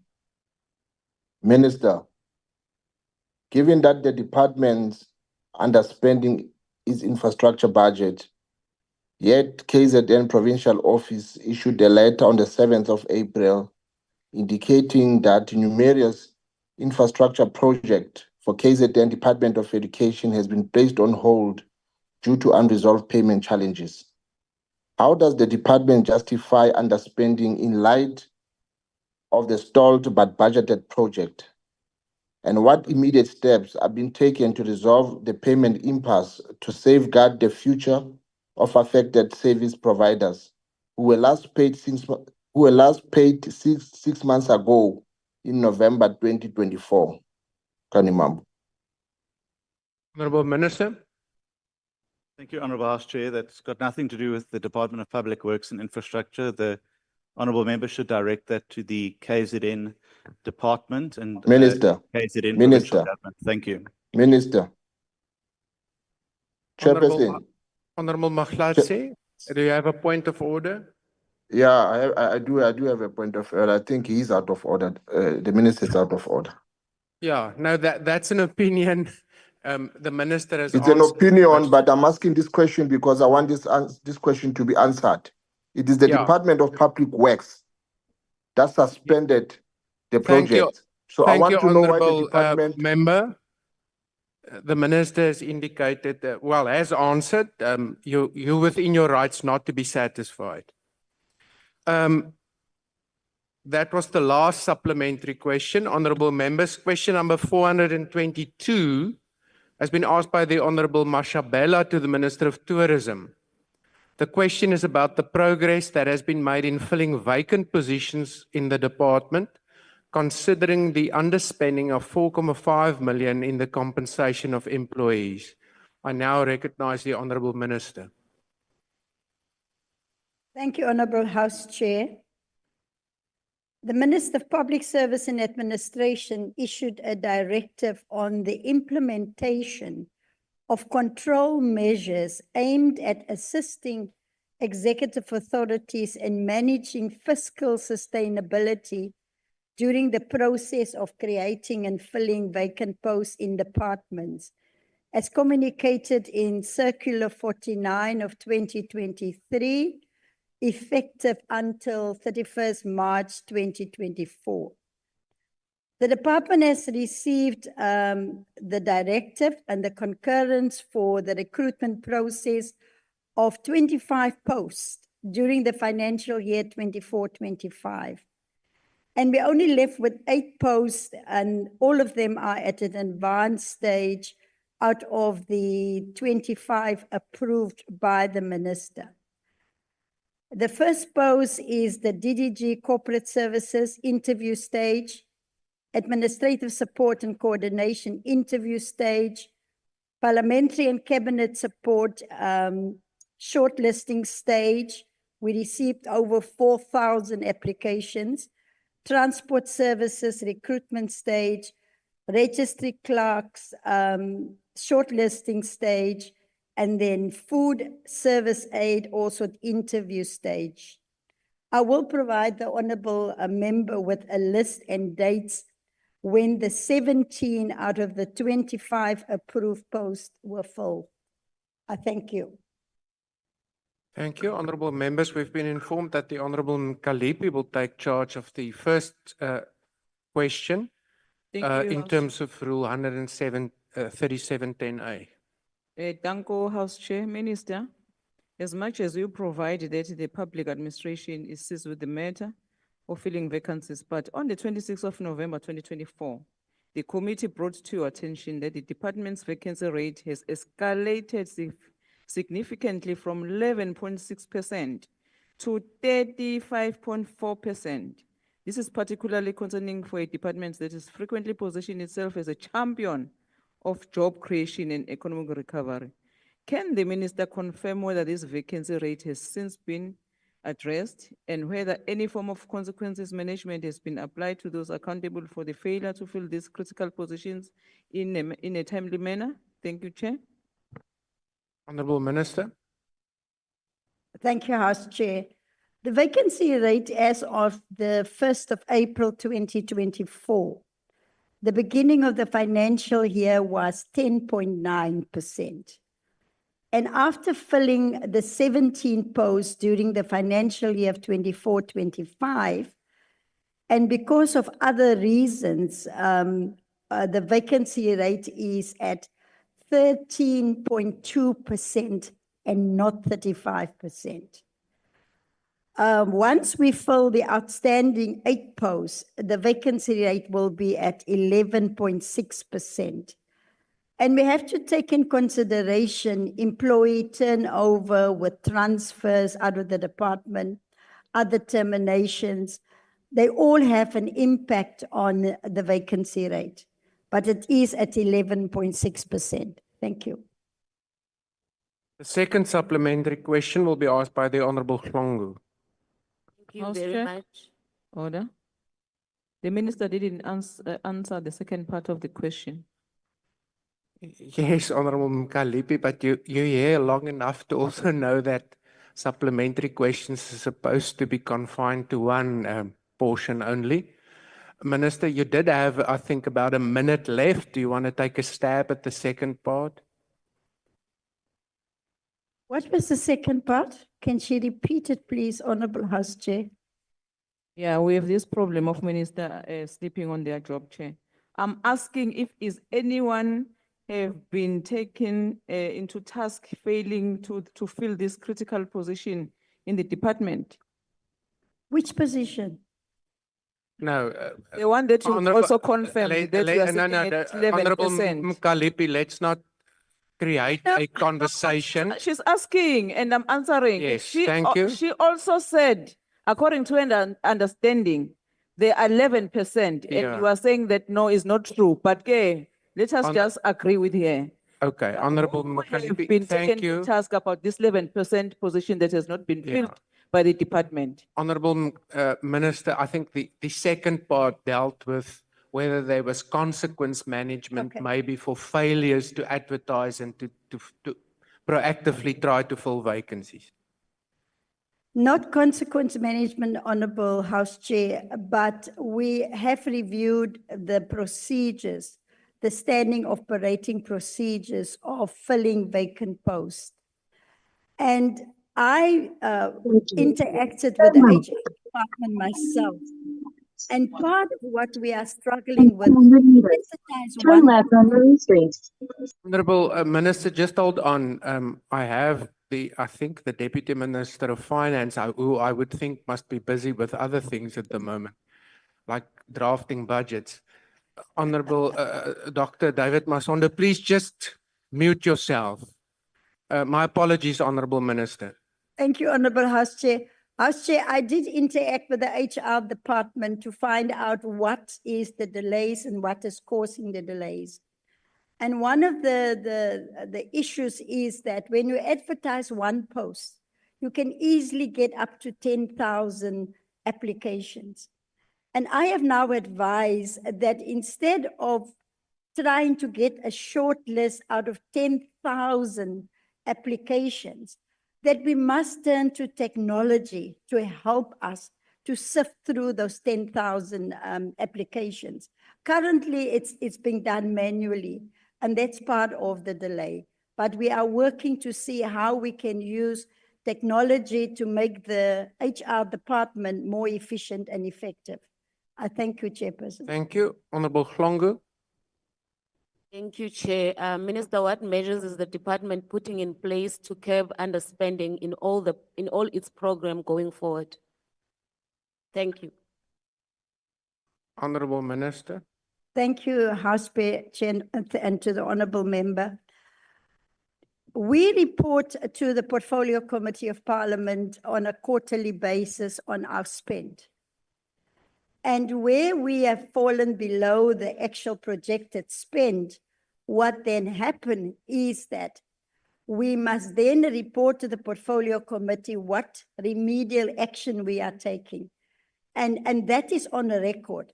So we do take a remedial action on underspend, and we make sure that before we get to the third quarter of the financial year, that we have made up any underspent in the first 2 quarters of the year. So I am monitoring that directly, Honorable Chair. I do have a meeting with the DG and the DDGs on a monthly basis to track the spending and to avoid underspent. Thank you. Thank you. The third supplementary question is yours, Honorable Freeman. Dankie voorsitter. In die keuringsproses om die vakante poste te vul, watter prosesse gaan die minister voorstel om seker te maak dat kandidaate van alle rasse 'n regverdige kans kry om aansoek te doen vir die poste? Dankie. Agbare minister. Baie dankie aan die agbare lid ook. We follow what is prescribed in the Employment Equity Act of 1998. And the definition of Black people is a generic term which means and includes Africans, Coloureds, and Indians. And that is what we follow in terms of the employment equity. I can inform the honourable member that in terms of just female representation in the department, at the level 13 to 16, we've got 50.8%. And then level 9 to 12, we've got 54%, and 1 to 8, 61%. That is female representation. But then we also want to make sure that employment equity is also inclusive of disability, of young people. And so every quarter we measure where we are because it is a compliance issue. We don't have a choice. We have to follow the Employment Equity Act. I thank you, Honourable House Chair.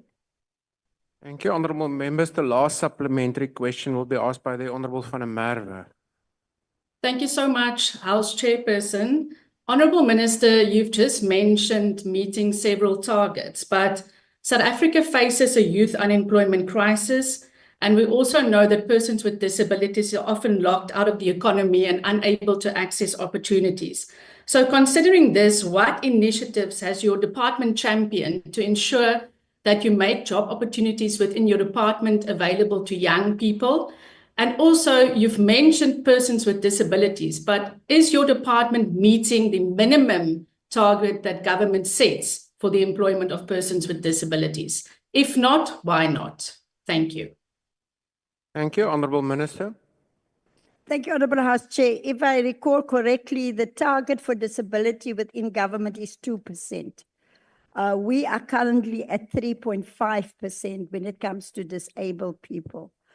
In terms of young people in our department, for the 7th administration, and to make sure that we do increase the number of young people and job opportunities, we have got into a partnership with Harambee and with YES to assist us with their databases of young people, over 4.5 million. So through this MOU, we will be able to substantially increase the number of young people employed in the department. So in terms of our youth representation currently, there is big room for improvement. For youth, we have got females at 56.7% and males at 43.3%. So it is work in progress, Chairperson. Thank you. Thank you, honourable members. Question number 363 has been asked by the Honourable Mujadu to the Minister of Science, Technology and Innovation.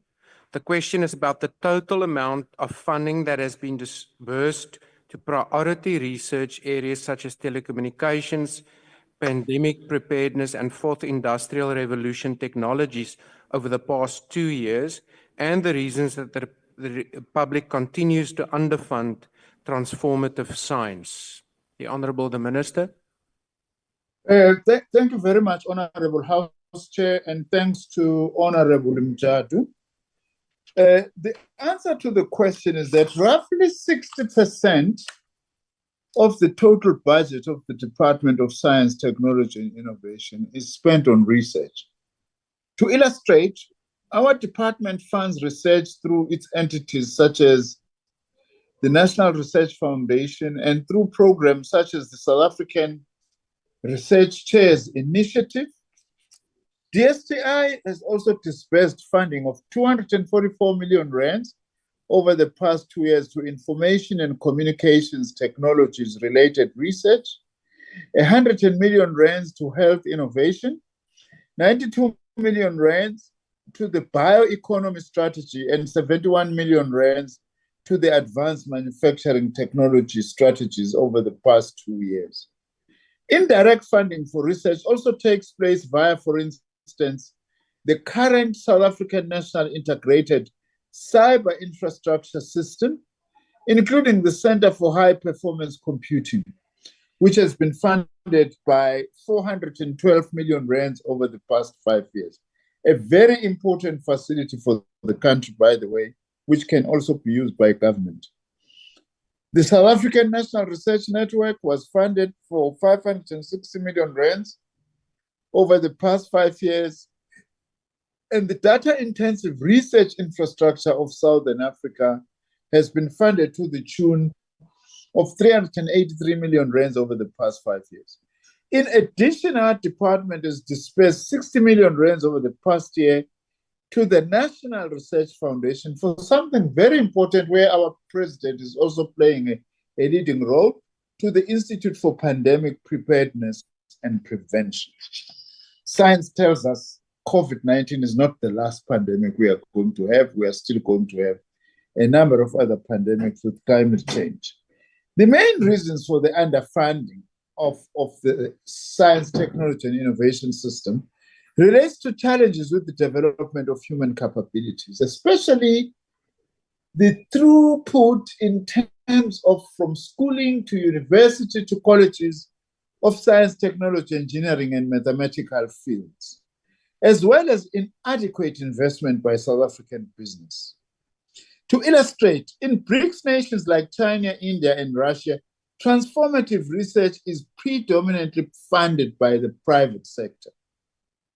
In contrast, business R&D investment in South Africa is notably low and has gone down further since COVID-19. Now, that is why, amongst other things, I've asked our Deputy Minister to pay particular attention to relations with industry, both public and private.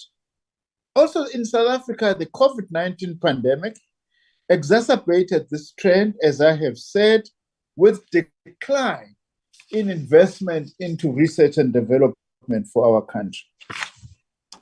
I also would like to say that furthermore, poor coordination amongst research-intensive departments in government has been a problem. That is why, amongst other things, the president has established an interministerial council, which amongst other things is charged by coordinating what we call public science, technology, and innovation budget mechanisms, which are implemented through our department so that we maximize the impact of research and development related activities in various departments so that with less money we have, we can achieve more impact. Thank you very much, Honorable House Chair. Thank you. The first supplementary question belongs to Honorable Mjadu. Thank you, House Chair.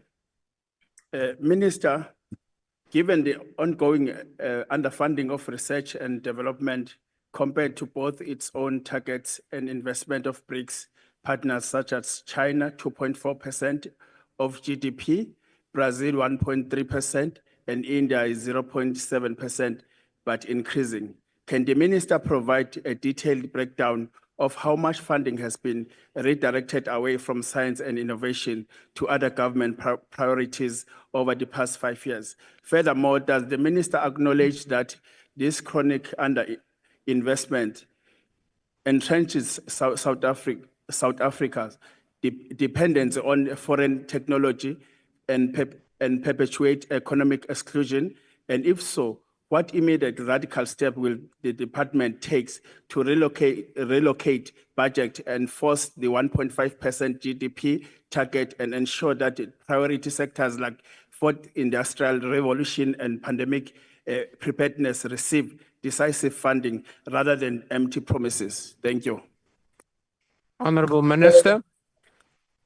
Honorable Chair, I would like to say to Honorable Member Mjadu, and to this House as a whole, by the way, that let's all work towards taking responsibility towards increasing the country's investment into research and development and science, technology, and innovation.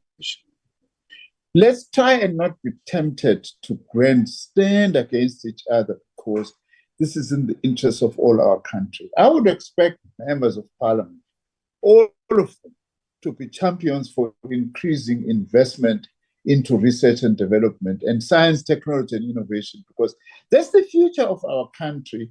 If also we are to develop modern industry and be able to be at the high end of technologies that are actually needed. That's the first thing I would like to say in response to the member.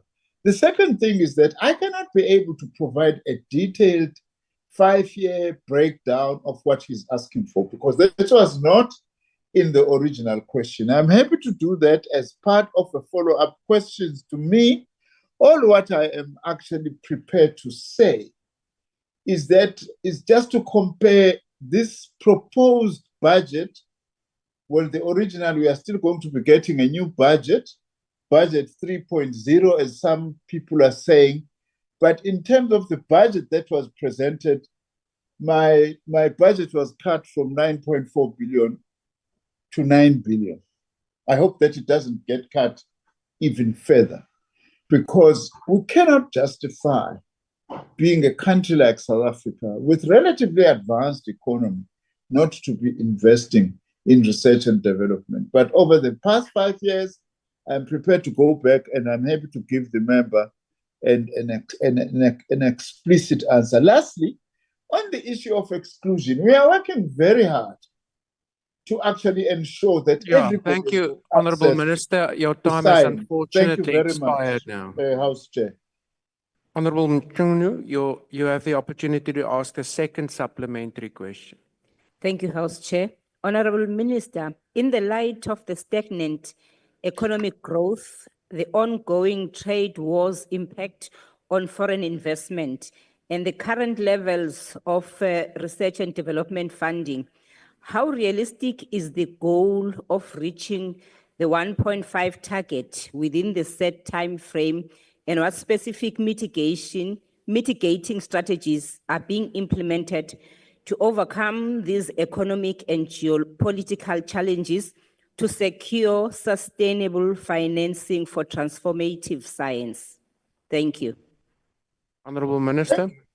Thank you very much, Honorable Mkunu, for a very important follow-up question.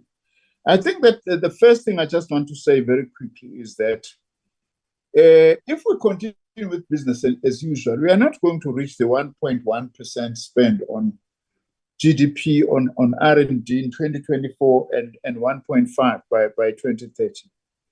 In fact, what we need, just to give you an idea and give honorable members an idea, is that if we are to reach 1.1% by already 2024, we needed an increase in R&D investment of 61.5 billion. And if we are to reach 1.5 by 2030, we need 97.3 billion rands.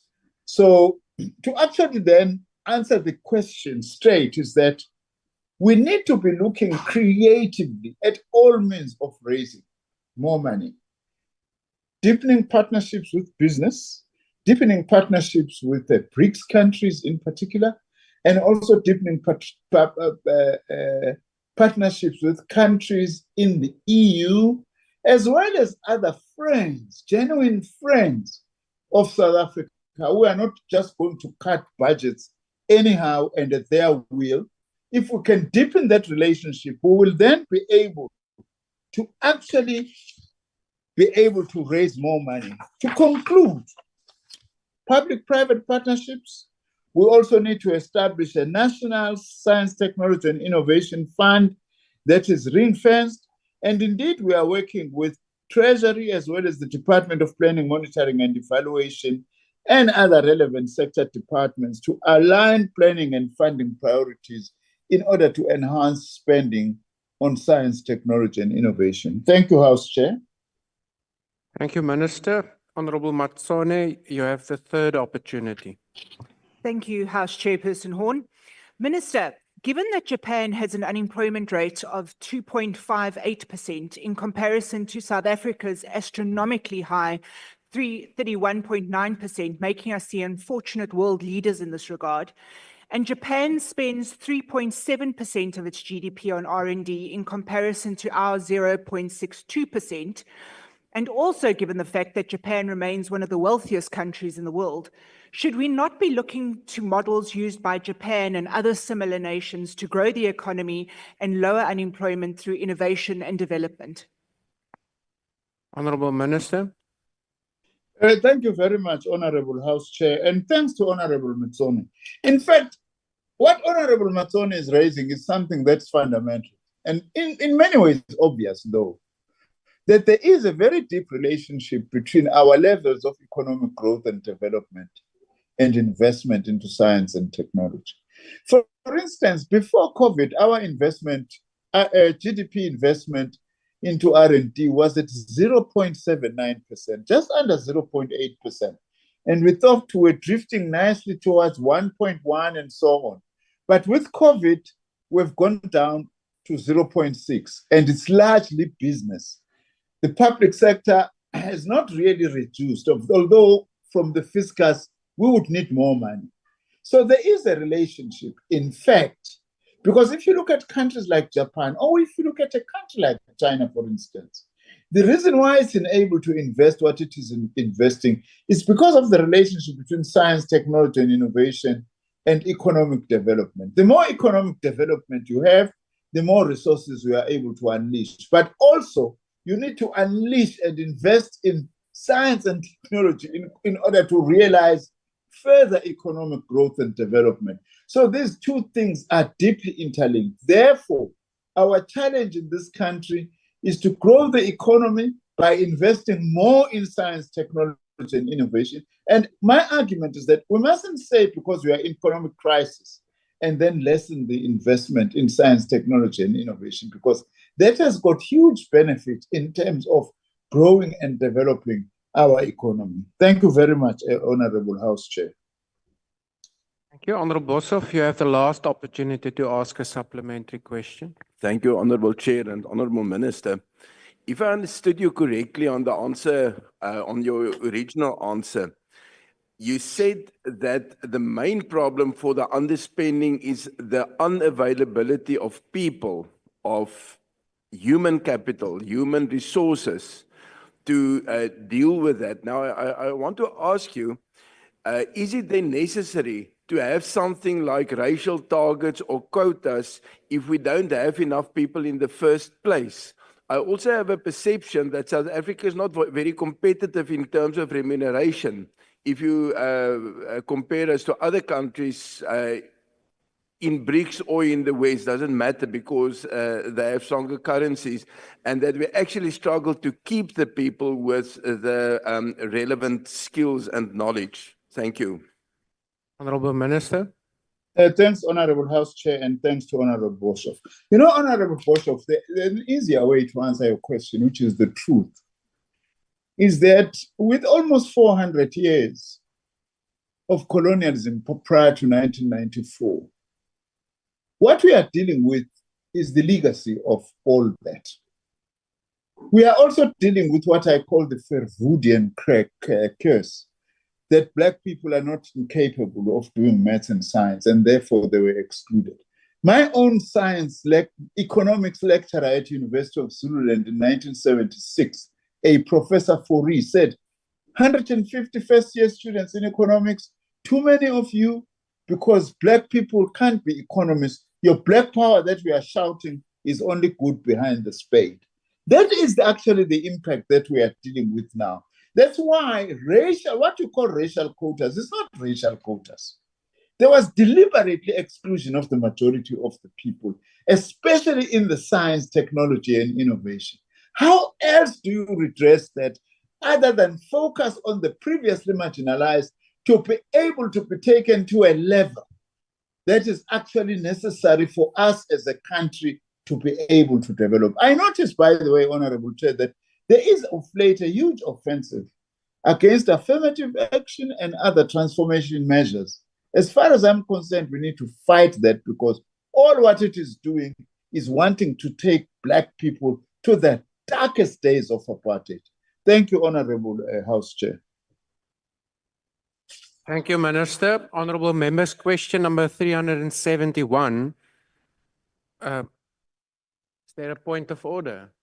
Yes. Sihlalo, ngithi angikulethe kuwena ukuthi itafula likhiphe ama-members ethu kwi-platform. Engicabanga ukuthi akukho right ngoba aniwanikanga ithuba lokuthi niwakhuze. So nivele nawakhipha nje.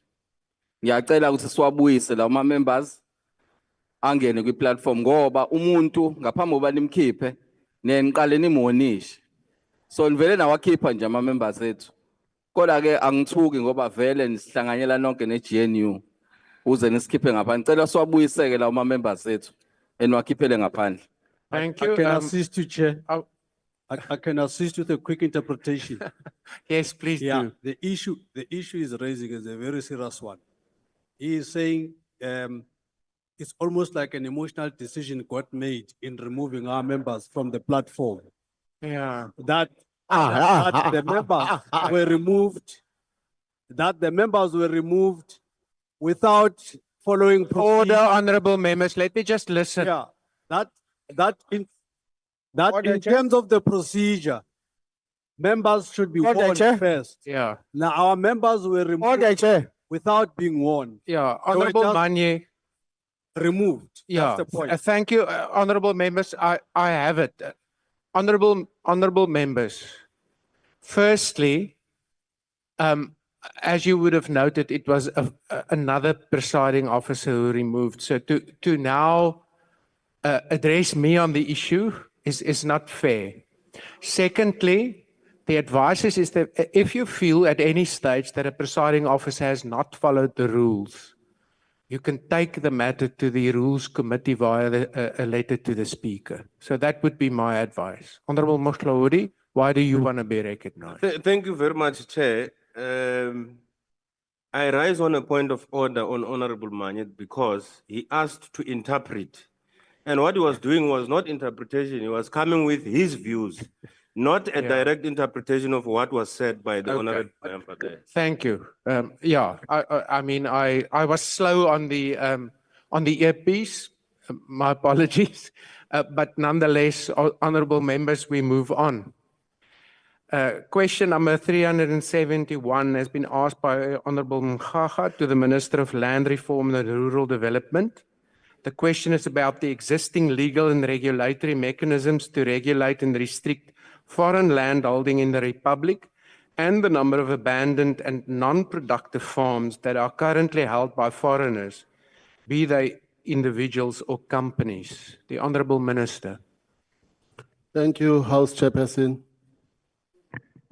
The transfer of immovable property to natural or juristic persons is by means of a deed of transfer through recording of name, identity number, or date of birth and marital status. Regulation. Honourable Minister, my apologies to hold on. Honourable Trollip. Chairperson, some of us have to respond to these questions, and there are members having their own dialogue here, and it makes it impossible for us to hear, especially if one is hard of hearing. I need to hear what the Minister has to say. Yes. No, thank you. Honourable members, once again, this is an intimate venue. Please keep the level of your conversations to a level that will enable other members to hear the response of the Minister. Honourable Minister, I will give you an opportunity to start afresh. Thank you, House Chairperson. The transfer of immovable property to natural or juristic persons is by means of a deed of transfer through recording of name, identity number or date of birth, and marital status. Regulation 18 provides for the South African government to determine identity of a natural person through the South African identity document, which will assist to identify foreigners. Secondly, on question B, there is no mechanism to determine whether the farm that is abandoned is owned by a foreigner or not. Hence these new regulations. But the beneficiary selection policy approved by Cabinet in 2020 prohibits allocation of state-owned farms to foreign nationals. Thank you, House Chairperson. Thank you. Honorable Mkhaga, you may ask the first supplementary question. Thank you, Honorable House Chair. In light of this uncertainty, does the department have any institutional measures for implementing a cap on foreign land holding to cap land speculation, and if so, under what criteria? And does the minister intend to implement the relevant provisions of the Expropriation Act in respect of non-productive and abandoned foreign farms, in particular, to fast-track land redistribution for labor tenants in the interest of the public? Thanks, Chair. Thank you. Honorable Minister. Thank you, Honorable Chair. Thank you, Honorable Mkhaga. Honorable Mkhaga, there is a need to expropriate land, to give it to black people, because black people remain a dispossessed people. But as I've said in the initial question, it is difficult to know whether this farm that is abandoned is owned by the foreign national or by a South African. That is why we came up with these regulations. And above all, Honorable Chair, the bill that is coming is going to demand people to declare that this land is owned by them, so that we know who owns what in South Africa. Thank you, Honorable Chair. Thank you. The second supplementary question opportunity belongs to the Honorable Madikizela. Thank you, Chair. Minister, do you believe that the land ownership by foreigners is a problem in our country? Given the fact that we are now on a quest to grow the economy, attract investment and create jobs. And if you look at the countries like Dubai, where the land ownership by foreigners has contributed immensely in their economic growth. So do you believe that the land that is owned by foreigners is a problem in our country, and therefore it must be expropriated? Honorable Minister. Thank you, Honorable Chair. Honorable Madikizela, yes, I believe that the foreign ownership of the land is a problem. Remember, land is sacred. And we are not only claiming to be the owners of the land, we are also spiritually connected to the land. And therefore, land is a problem if it is owned by the foreigners. Otherwise, there would not be a need for us to go to the struggle. We engaged in struggle because we want to get this land back to its rightful owners. Thank you, Chair. Honorable Trollip, you may ask the third supplementary question. Thank you very much. I heard the Minister this afternoon answering variously that there is the existence of a land audit, and he also said the intention is to know who owns the land in South Africa. When I left Parliament in 2013, the then Minister of Rural Development and Land Reform was Gugile Nkwinti, and he told us at the time that the elusive land audit was imminent. Is there a land audit? And if not, how do you make determinations that will inform the regulation of agricultural landholding bill that you are referring to? Thank you. Honorable Minister. Thank you, House Chairperson. Yes, Honorable Trollip, there is a land audit. But the problem with the land audit that we have, it only talks about the land that is owned by, say, people like me and you. It does not talk about the land that is owned by rich people, the land that is owned by foreigners. That is why it is very difficult to know who owns what now. And we are going to embark on that land audit so that we make sure that we know who owns what. Thank you, Honorable Chair. Honorable Boshoff, you may ask the last supplementary question. Thank you, Honorable Chair and Honorable Minister. As a kind of a follow-up on what the Honorable Marika Zela asked, I want to know what is the government's stance on land as in investment? Because it makes a difference whether land can be an investment or whether it has to be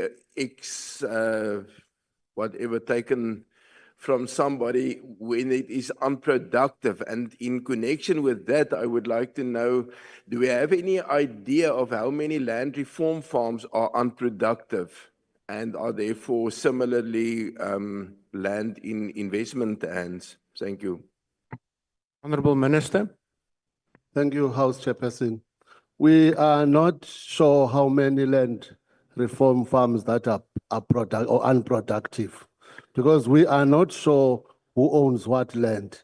But also, Honorable Bishop, I hope this question about this Regulation 18 is not asked because people do not want us to come here and bring embarrassing figures that black people only own less than what they even owned in 1913. Thank you, Honorable Chair. Thank you. Honourable members, question number 417 has been asked by the Honourable Ndluli to the Minister of Trade, Industry and Competition. The question is about concrete evidence of measurable reductions in red tape that have been achieved under the Minister's leadership, particularly reforms that have tangibly lowered the cost of doing business for small and medium-sized enterprises. The Honourable Minister. Thank you very much, House Chair. The department recognizes the challenges that stifle investment, and amongst the interventions the department has is the one-stop shop and energy one-stop shop to eliminate red tape and reduce the cost of doing business. With regards to the one-stop shop, the implementation of the national and provincial Invest SA one-stop shops by the DTIC is an important enabler for government-wide coordination and investor facilitation inquiries and support requirements. The one-stop shop fast-tracks permits, licenses, and registration for investors and businesses. Through the one-stop shop, for example, visas have been facilitated to the Department of Home Affairs for major projects such as Sapi Psycho Mill, Ford, AMKA, amongst others.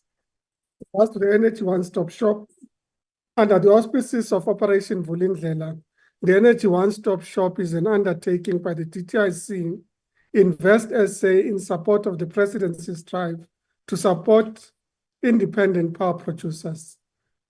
The Energy One-Stop Shop unlocks challenges encountered by independent power producers like the BMW plant in Pretoria, the Energy Infinity in Mpumalanga, and Solar Group in the Free State, to mention but a few. The department and its entities is firmly committed to red tape reduction and improving the ease of doing business, and this is a priority in our current year APP. Thank you very much. Thank you, Honourable Minister. The first supplementary question will be asked by the Honourable Ndluli. Minister, despite that assurance, businesses across sectors, especially in manufacturing, agro-processing and services, continue to cite excessive bureaucracy, delays in permitting and overlapping compliance requirements as major barriers. Given this disconnect between your department's stated intentions and the experience of entrepreneurs, are you open to commissioning an independent report that assesses the true extent of red tape in our economy and to evaluate the effectiveness of your department's red tape reduction measures? Thank you. Honourable Minister.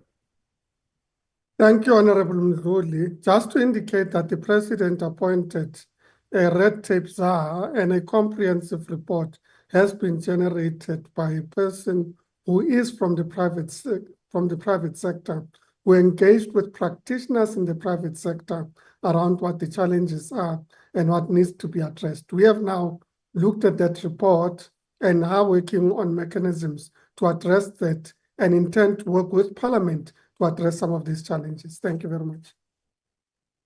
The second supplementary question will be asked by the Honorable Messina. No, thank you very much. Minister, what are the plans of government to de-risk the energy projects that are taking place in the country to ensure that we can work, we can assure the foreign direct investment that these projects are not necessarily going to go to risk? Thank you. The Honorable Minister.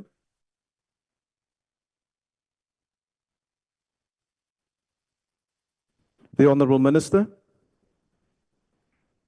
Oh, my apologies. I had switched off the speaker. Thank you very much, House Chairperson and the Chairperson of our committee. As a department, we have been playing a pivotal role in the de-risking of the green economy to attract the private sector investments. Through the amended Black Industrialist scheme, the department provides targeted support and financial support to Black-owned enterprises. We're also utilizing the Manufacturing Support Grant or program which focuses on enhancing operational efficiency and ensuring that we're able to execute on the projects. We're also working very closely with the Department of Electricity and Energy to ensure the acceleration of projects, including financing various initiatives with regards to the production of energy in terms of independent power producers. Thank you very much. Thank you. The third supplementary question will be asked by the Honorable Gama. Thank you very much, House Chair. Honorable Minister, in terms of the red tape reduction strategies that you talk about, how will you make sure that they do not only benefit established businesses, but they also have a telling impact on underserved small and medium-sized businesses, especially in rural areas, as well as historically underprivileged communities? When will you be taking your private sector partners to rural communities to address the lived realities of our people? Thank you. The Honorable Minister. Thank you once again, House Chair, and thank you to Honorable Gama. Firstly, to confirm that the red tape reduction initiatives would cut across both small, medium, large enterprises and, of course, multinationals that seek to invest in our country. So I can confirm that there would be a particular focus on those. One of the intentions is, in fact, to work with the private sector in ensuring that we collectively prioritize what comes first and what enhances growth in the economy. And part of that would include access to opportunities for township-based enterprises and rural-based enterprises, and working with the private sector to ensure that, as the Honorable Member says, the private sector also has a direct experience with regards to enterprise development in the townships. Thank you very much. The last supplementary question will be asked by the Honorable Beasley. Thanks, Speaker. Minister, the World Bank Index has ranked South Africa 84th in terms of ease of business. What tools are you using to measure the impact of your so-called reforms? Thank you. The Honorable Minister. Well, I'm not sure when the Honorable Member says so-called reforms. I've just indicated that, in fact, in our annual performance plan, we have indicators that deal with the reduction of red tape and the processes that would be undertaken in terms of the annual performance plan in this year. And of course, we'll be evaluating them and reporting to Parliament, because ultimately Parliament exercises oversight on the work that we do, and in particular our annual performance plans. Thank you very much. Thank you, Honorable Minister. Honorable members, we now proceed to the next question. Question number 372 has been asked by the Honorable C.N. Malamacha to the Minister of Small Business Development. The question is about the number of Spaza shops that have been registered throughout the Republic since the deadline for the registration has expired. The Honorable Minister.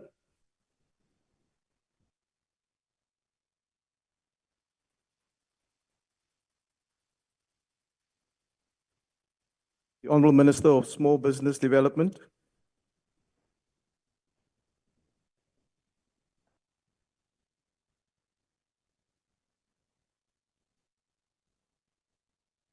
We're just checking if the Honourable Minister is on the platform.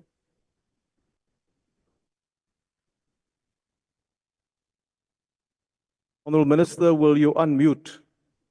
We cannot hear you. May I request one of the ANC whips to contact the Minister to inform her that we'll proceed with the next question and we'll come back to her. Honourable Members, question number 385 has been asked by the Honourable Ghana to the Minister of Trade, Industry and Competition. The question is whether the R1 trillion gambling crisis in the Republic and the proliferation in gambling and betting advertising mean that recent marketing campaigns by gambling and betting companies comply with the National Gambling Act, Act number 7 of 2004, and related regulations and policies. If not, why not? If so, what are the relevant details? And whether the Minister has found that the lack of National Gambling Policy Council meetings since March 2018 has contributed to the gambling crisis and lack of accountability in the gambling and betting sector. The Honourable Minister of Trade, Industry and Competition. Thank you very much, Honourable House Chair. The National Gambling Board has undertaken a review of recent gambling and betting advertising campaigns in light of the National Gambling Act and the National Gambling Regulations. The findings indicate that a number of the current advertising and marketing practices by gambling operators do not fully comply with the legislative and regulatory framework, particularly in relation to responsible gambling messaging and protecting minors. Based on the review, the observation on contraventions of the national regulations are under section 3.2 and 3.1 of the regulations, of the National Gambling Regulations rather. And some of the issues that have been identified relates to the inadequate display of responsible gambling warnings, and this is done by a number of players, both on online platforms and public advertisements. There is also exposure to minors, and the Act prohibits the placing of gambling advertisement in media primarily directed at persons under the age of 18. However, the board has noted that advertisements have been frequently aired during family viewing times, including during popular shows such as MasterChef and Junior MasterChef. The regulations also have a focus on targeted and online streaming advertising, and gambling advertising has been observed on radio streaming websites and platforms such as YouTube, which often without responsible gambling disclaimers. And there's the issue of sponsorship. The sponsorship of family-friendly programs by major bookmakers results in increased visibility and frequency of gambling advertisements during television content widely consumed by minors. The National Gambling Board has engaged with the provincial gambling boards and the said contraventions and intends to advise the National Gambling Policy Council at the next meeting of the matter for resolution. Therefore, in the next cycle, the department will be able to provide a report in this regard. I can confirm, therefore, to the Honourable Member that I've instructed the department to convene the National Gambling Policy Council without further delay so that there is coordinated efforts and evaluation on all the challenges in the gambling sector throughout the country. Thank you very much. Honourable Members, the first supplementary question will be asked by the Honourable Ghana.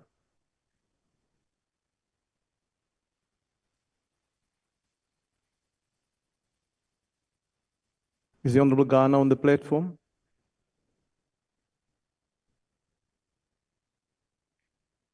Honourable Ghana, not Gama, Ghana. Now, honourable members, we'll proceed. The Honourable Member is not here, is not available. We proceed to the Honourable Masina. The Honourable Masina. Thank you very much, Minister. is there a move on your part to regulate the online gambling in South Africa, giving the strong pushback over the negative socio-economic consequences with monitoring that is not taking place with regard to issues of gambling in South Africa? Thank you. The Honourable Minister. Thank you very much. I can confirm to the Honourable Committee Chair that there is an intention on our side to ensure that we are able to regulate the space of online gambling. Of course, it is an environment in which different provinces have taken different approaches, and in certain instances, some laxity in some of the provinces have promoted such online gambling practices. So it certainly is our intention to intervene in that regard, but to also ensure the implementation of rehabilitation of addicts in relation to gambling in a coordinated manner with the provinces. Thank you very much. Thank you, Honourable Minister. The Honourable Ghana. Welcome back. I'm so much to and apologies, Chair. Just want to ask the Minister. So we are seeing, including in the offices of Home Affairs, now we've got betting companies that are advertising, and I don't know where the next stop is going to be. As a custodian of gambling in South Africa, the National Gambling Act, how does that make you feel when you see this gambling at the Home Affairs, advertising 24 hours in a day? And what are you going to do about this to ensure that South Africans are protected from this proliferation of gambling and sports betting advertisement? The Honourable Minister. Thank you very much, Honourable House Chair and Honourable Ghana. I can confirm, as indicated in the initial response, that we are extremely concerned about the proliferation of advertisements on gambling in public places and in spaces that are accessible to children, that are underage children, and all the issues that we reflected on earlier. Two things that need to happen, and that's part of what we'll be discussing in the Policy Council. The first is about enhanced enforcement of existing regulations, a lot of which is within the purview of the provincial gambling board. So we need to ensure that there's enhanced enforcement and coordination by national government of the enforcement initiatives in the provinces. The second is an enhancement of the regulatory framework. So we do intend to review the regulations in line with the study that we have done that indicates the gaps that have been identified, amongst others in the study, but also by the Honourable Member. Thank you very much. Thank you, Honourable Minister. The third supplementary question will be asked by the Honourable Gama. Thank you very much, Minister. I'm glad to hear that you have recently undertaken an audit and you found all of these transgressions. How many companies transgressed? And what was the penalty for those transgressions? If not, why not? Especially on this online betting that you talk about. The other issue is these meetings that did not take place since 2018 of the National Gambling Policy Council. I did not hear your reply to that. The Honourable Minister. Thank you very much, Honourable House Chair and Honourable Kama. Firstly, I should confirm that the meetings have not taken place for a long time, reflective of the challenges at the Gambling Board. Part of those challenges relates to the fact that the National Gambling Board has been under administration for so long. We have now initiated the process of ensuring the appointment of a board and initiate the process of appointing a CEO so that we stabilize that environment from a governance point of view. On the specifics that the Honourable Member has asked in terms of numbers and action, can I undertake to respond to the member in writing, as I don't have that information at my immediate disposal? Thank you very much. Thank you, Honourable Minister. The last supplementary question will be taken by the Honorable Shikwambu on behalf of the Honorable Tambo. Thank you very much, Chair. Minister, has there been any impact assessment done by the department on the role of gambling advertising contribution to the debt burden of South Africans and the extent to which it has contributed to higher levels in youth gambling, particularly in the sports betting? Thank you very much. The Honorable Minister. Thank you very much. As indicated, we have undertaken a study, but the study does not go to the extent that the Honorable Member said. Can I take that as a suggestion for consideration in terms of impact and how we can resolve that? Thank you very much. Thank you, Honorable Minister. Honorable Members, we now return to question number 372 that has been asked by the Honorable Malimacha to the Minister of Small Business Development. The question is about the number of Spaza shops that have been registered throughout the Republic since the deadline for the registration has expired. The Honorable Minister.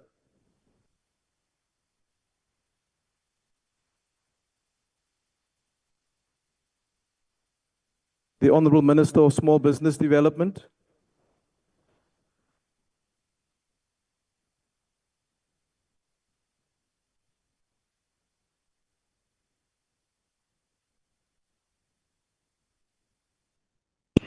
Can you hear me, House Chair? I can hear you now, Honorable Minister. Please proceed. Thank you so much, House Chair, and apologies for these network problems. Since the registration was closed, we have managed to register 87,407 Spaza shops, and out of that 87,407, 54,583 are owned by South Africans, according to the reports, and the ones that are owned by non-South Africans stood at 32,824. And out of that number, Honorable Member, only 5,456 has been issued with licenses. Now, Honorable Members will recall that the process of registering Spaza shops is the competency of the municipalities themselves. Therefore, the numbers that I'm presenting here are numbers that we have received from the report as we work together with the Department of COGTA in order to make sure that we also verify the information that we've received, and our teams are able to then account for the numbers that have been verified. Thanks, House Chair. Thank you, Honorable Minister. The first supplementary question will be asked by the Honorable Malimacha. Thank you, House Chair. Thank you, Minister. What are the specific legal, administrative, and operational criteria utilized by the Department of Small Business Development and its implementing agencies to assess compliance during the Spaza shop registration process, and how many Spaza shops across the Republic have been closed due to non-compliance since the aspiration of the registration deadline, as well as the most common regulatory, operational, or legal reasons cited for this closure? Thanks. The Honorable Minister. Thank you so much, House Chair, once more. The Honorable Member will remember that there's different legislative prescripts that guide the work that we do.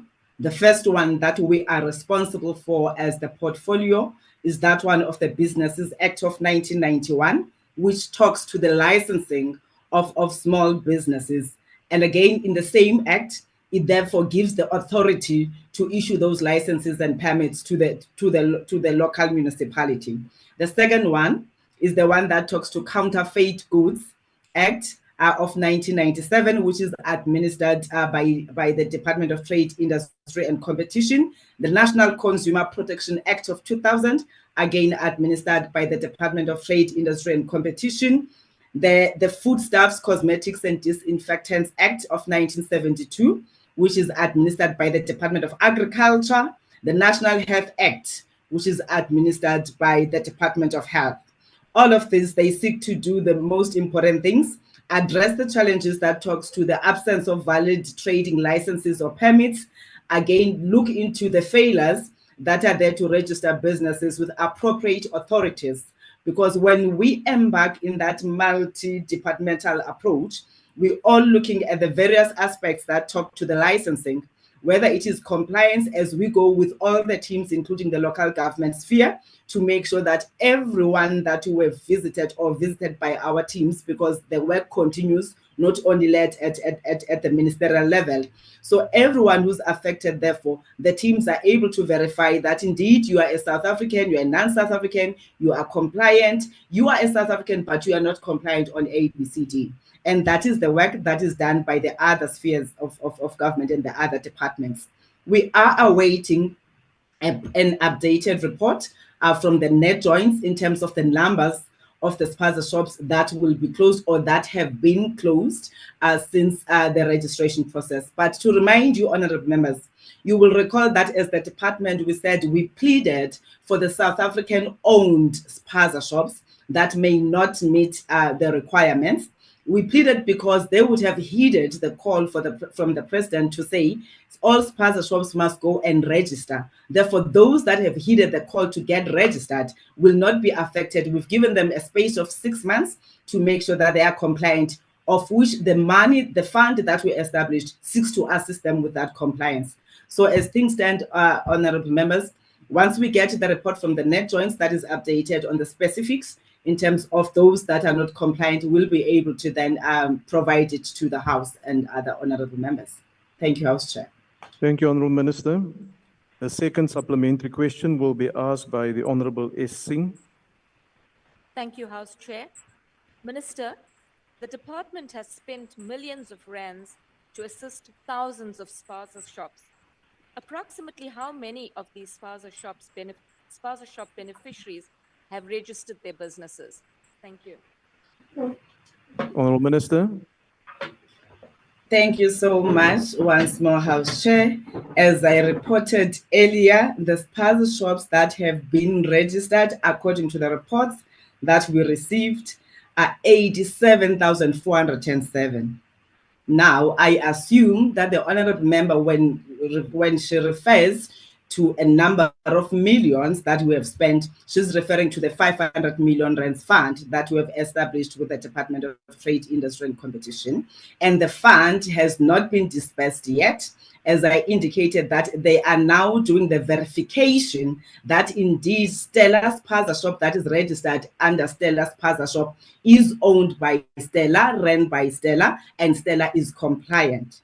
That is why in my first question, in my first response to Honorable Madimeja, I indicated that once the net joints is able to give us the specifics of those that are non-compliant, then we will be able to give the specifics to the House.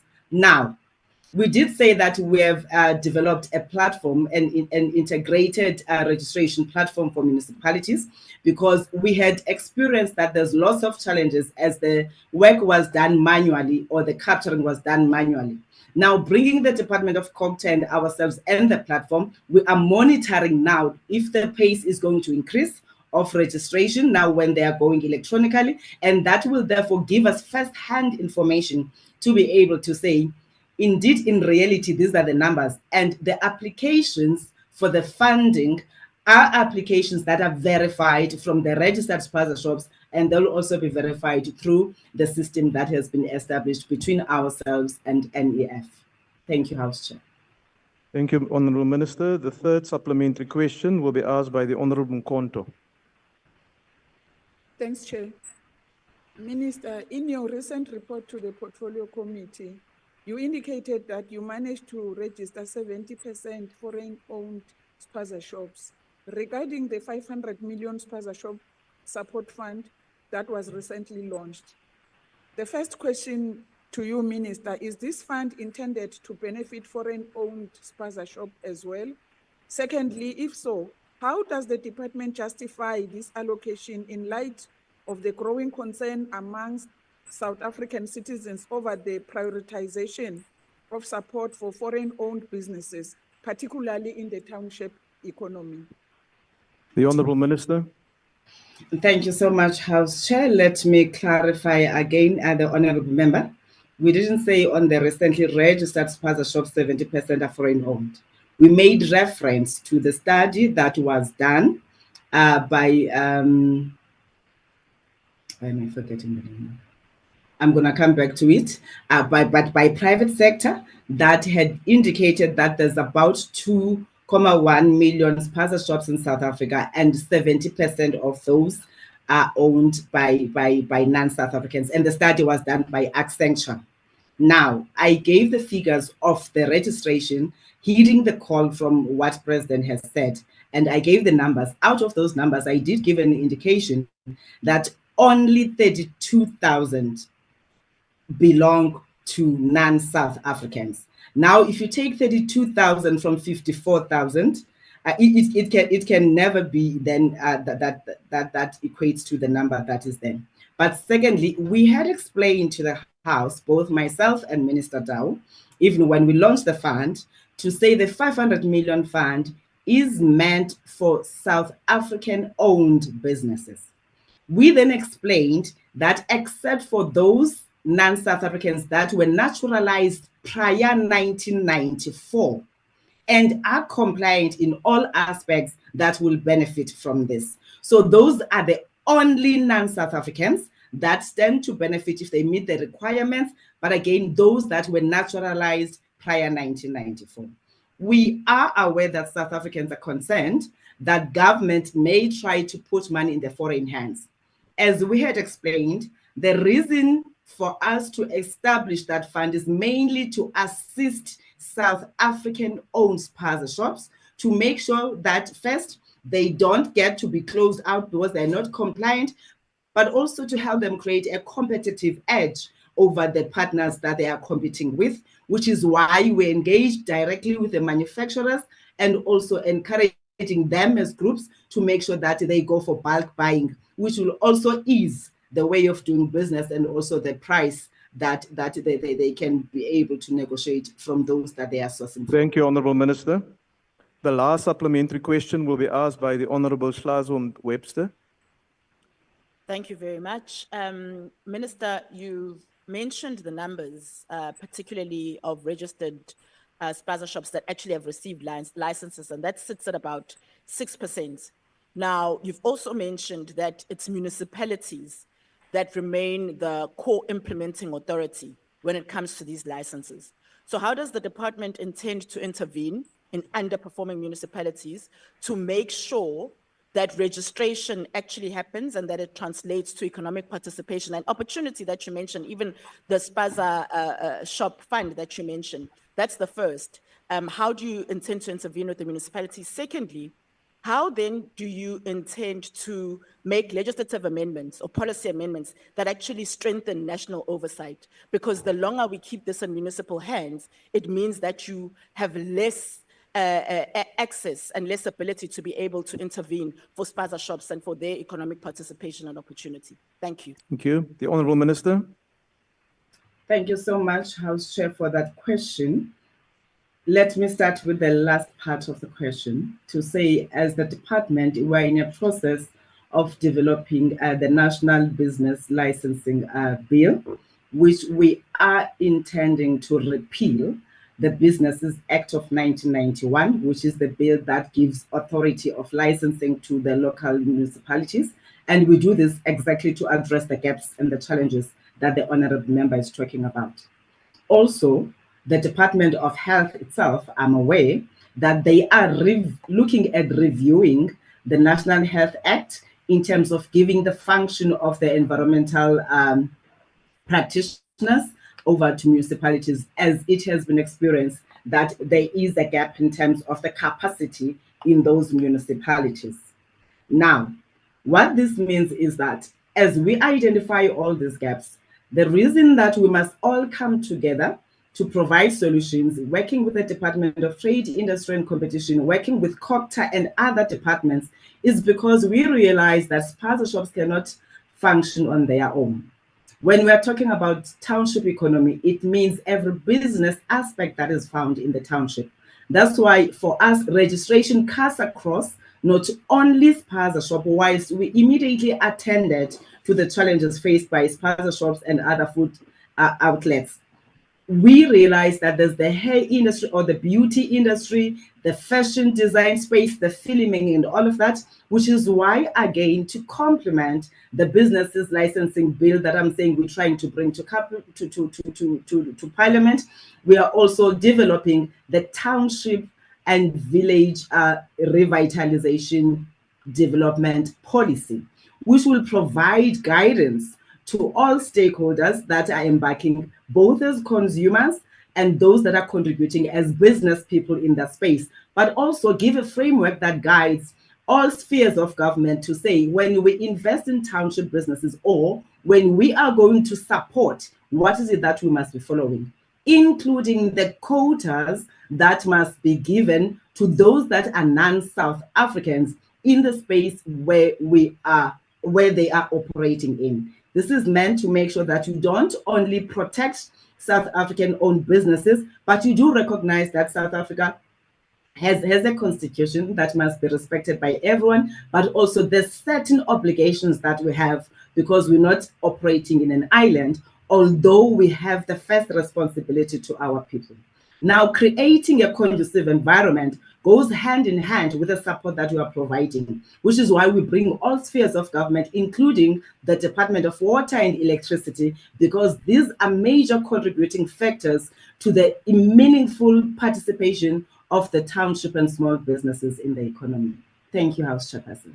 Thank you, Honourable Minister. Honourable members, the time allocated for questions has now expired. Outstanding replies received will be printed in Hansard.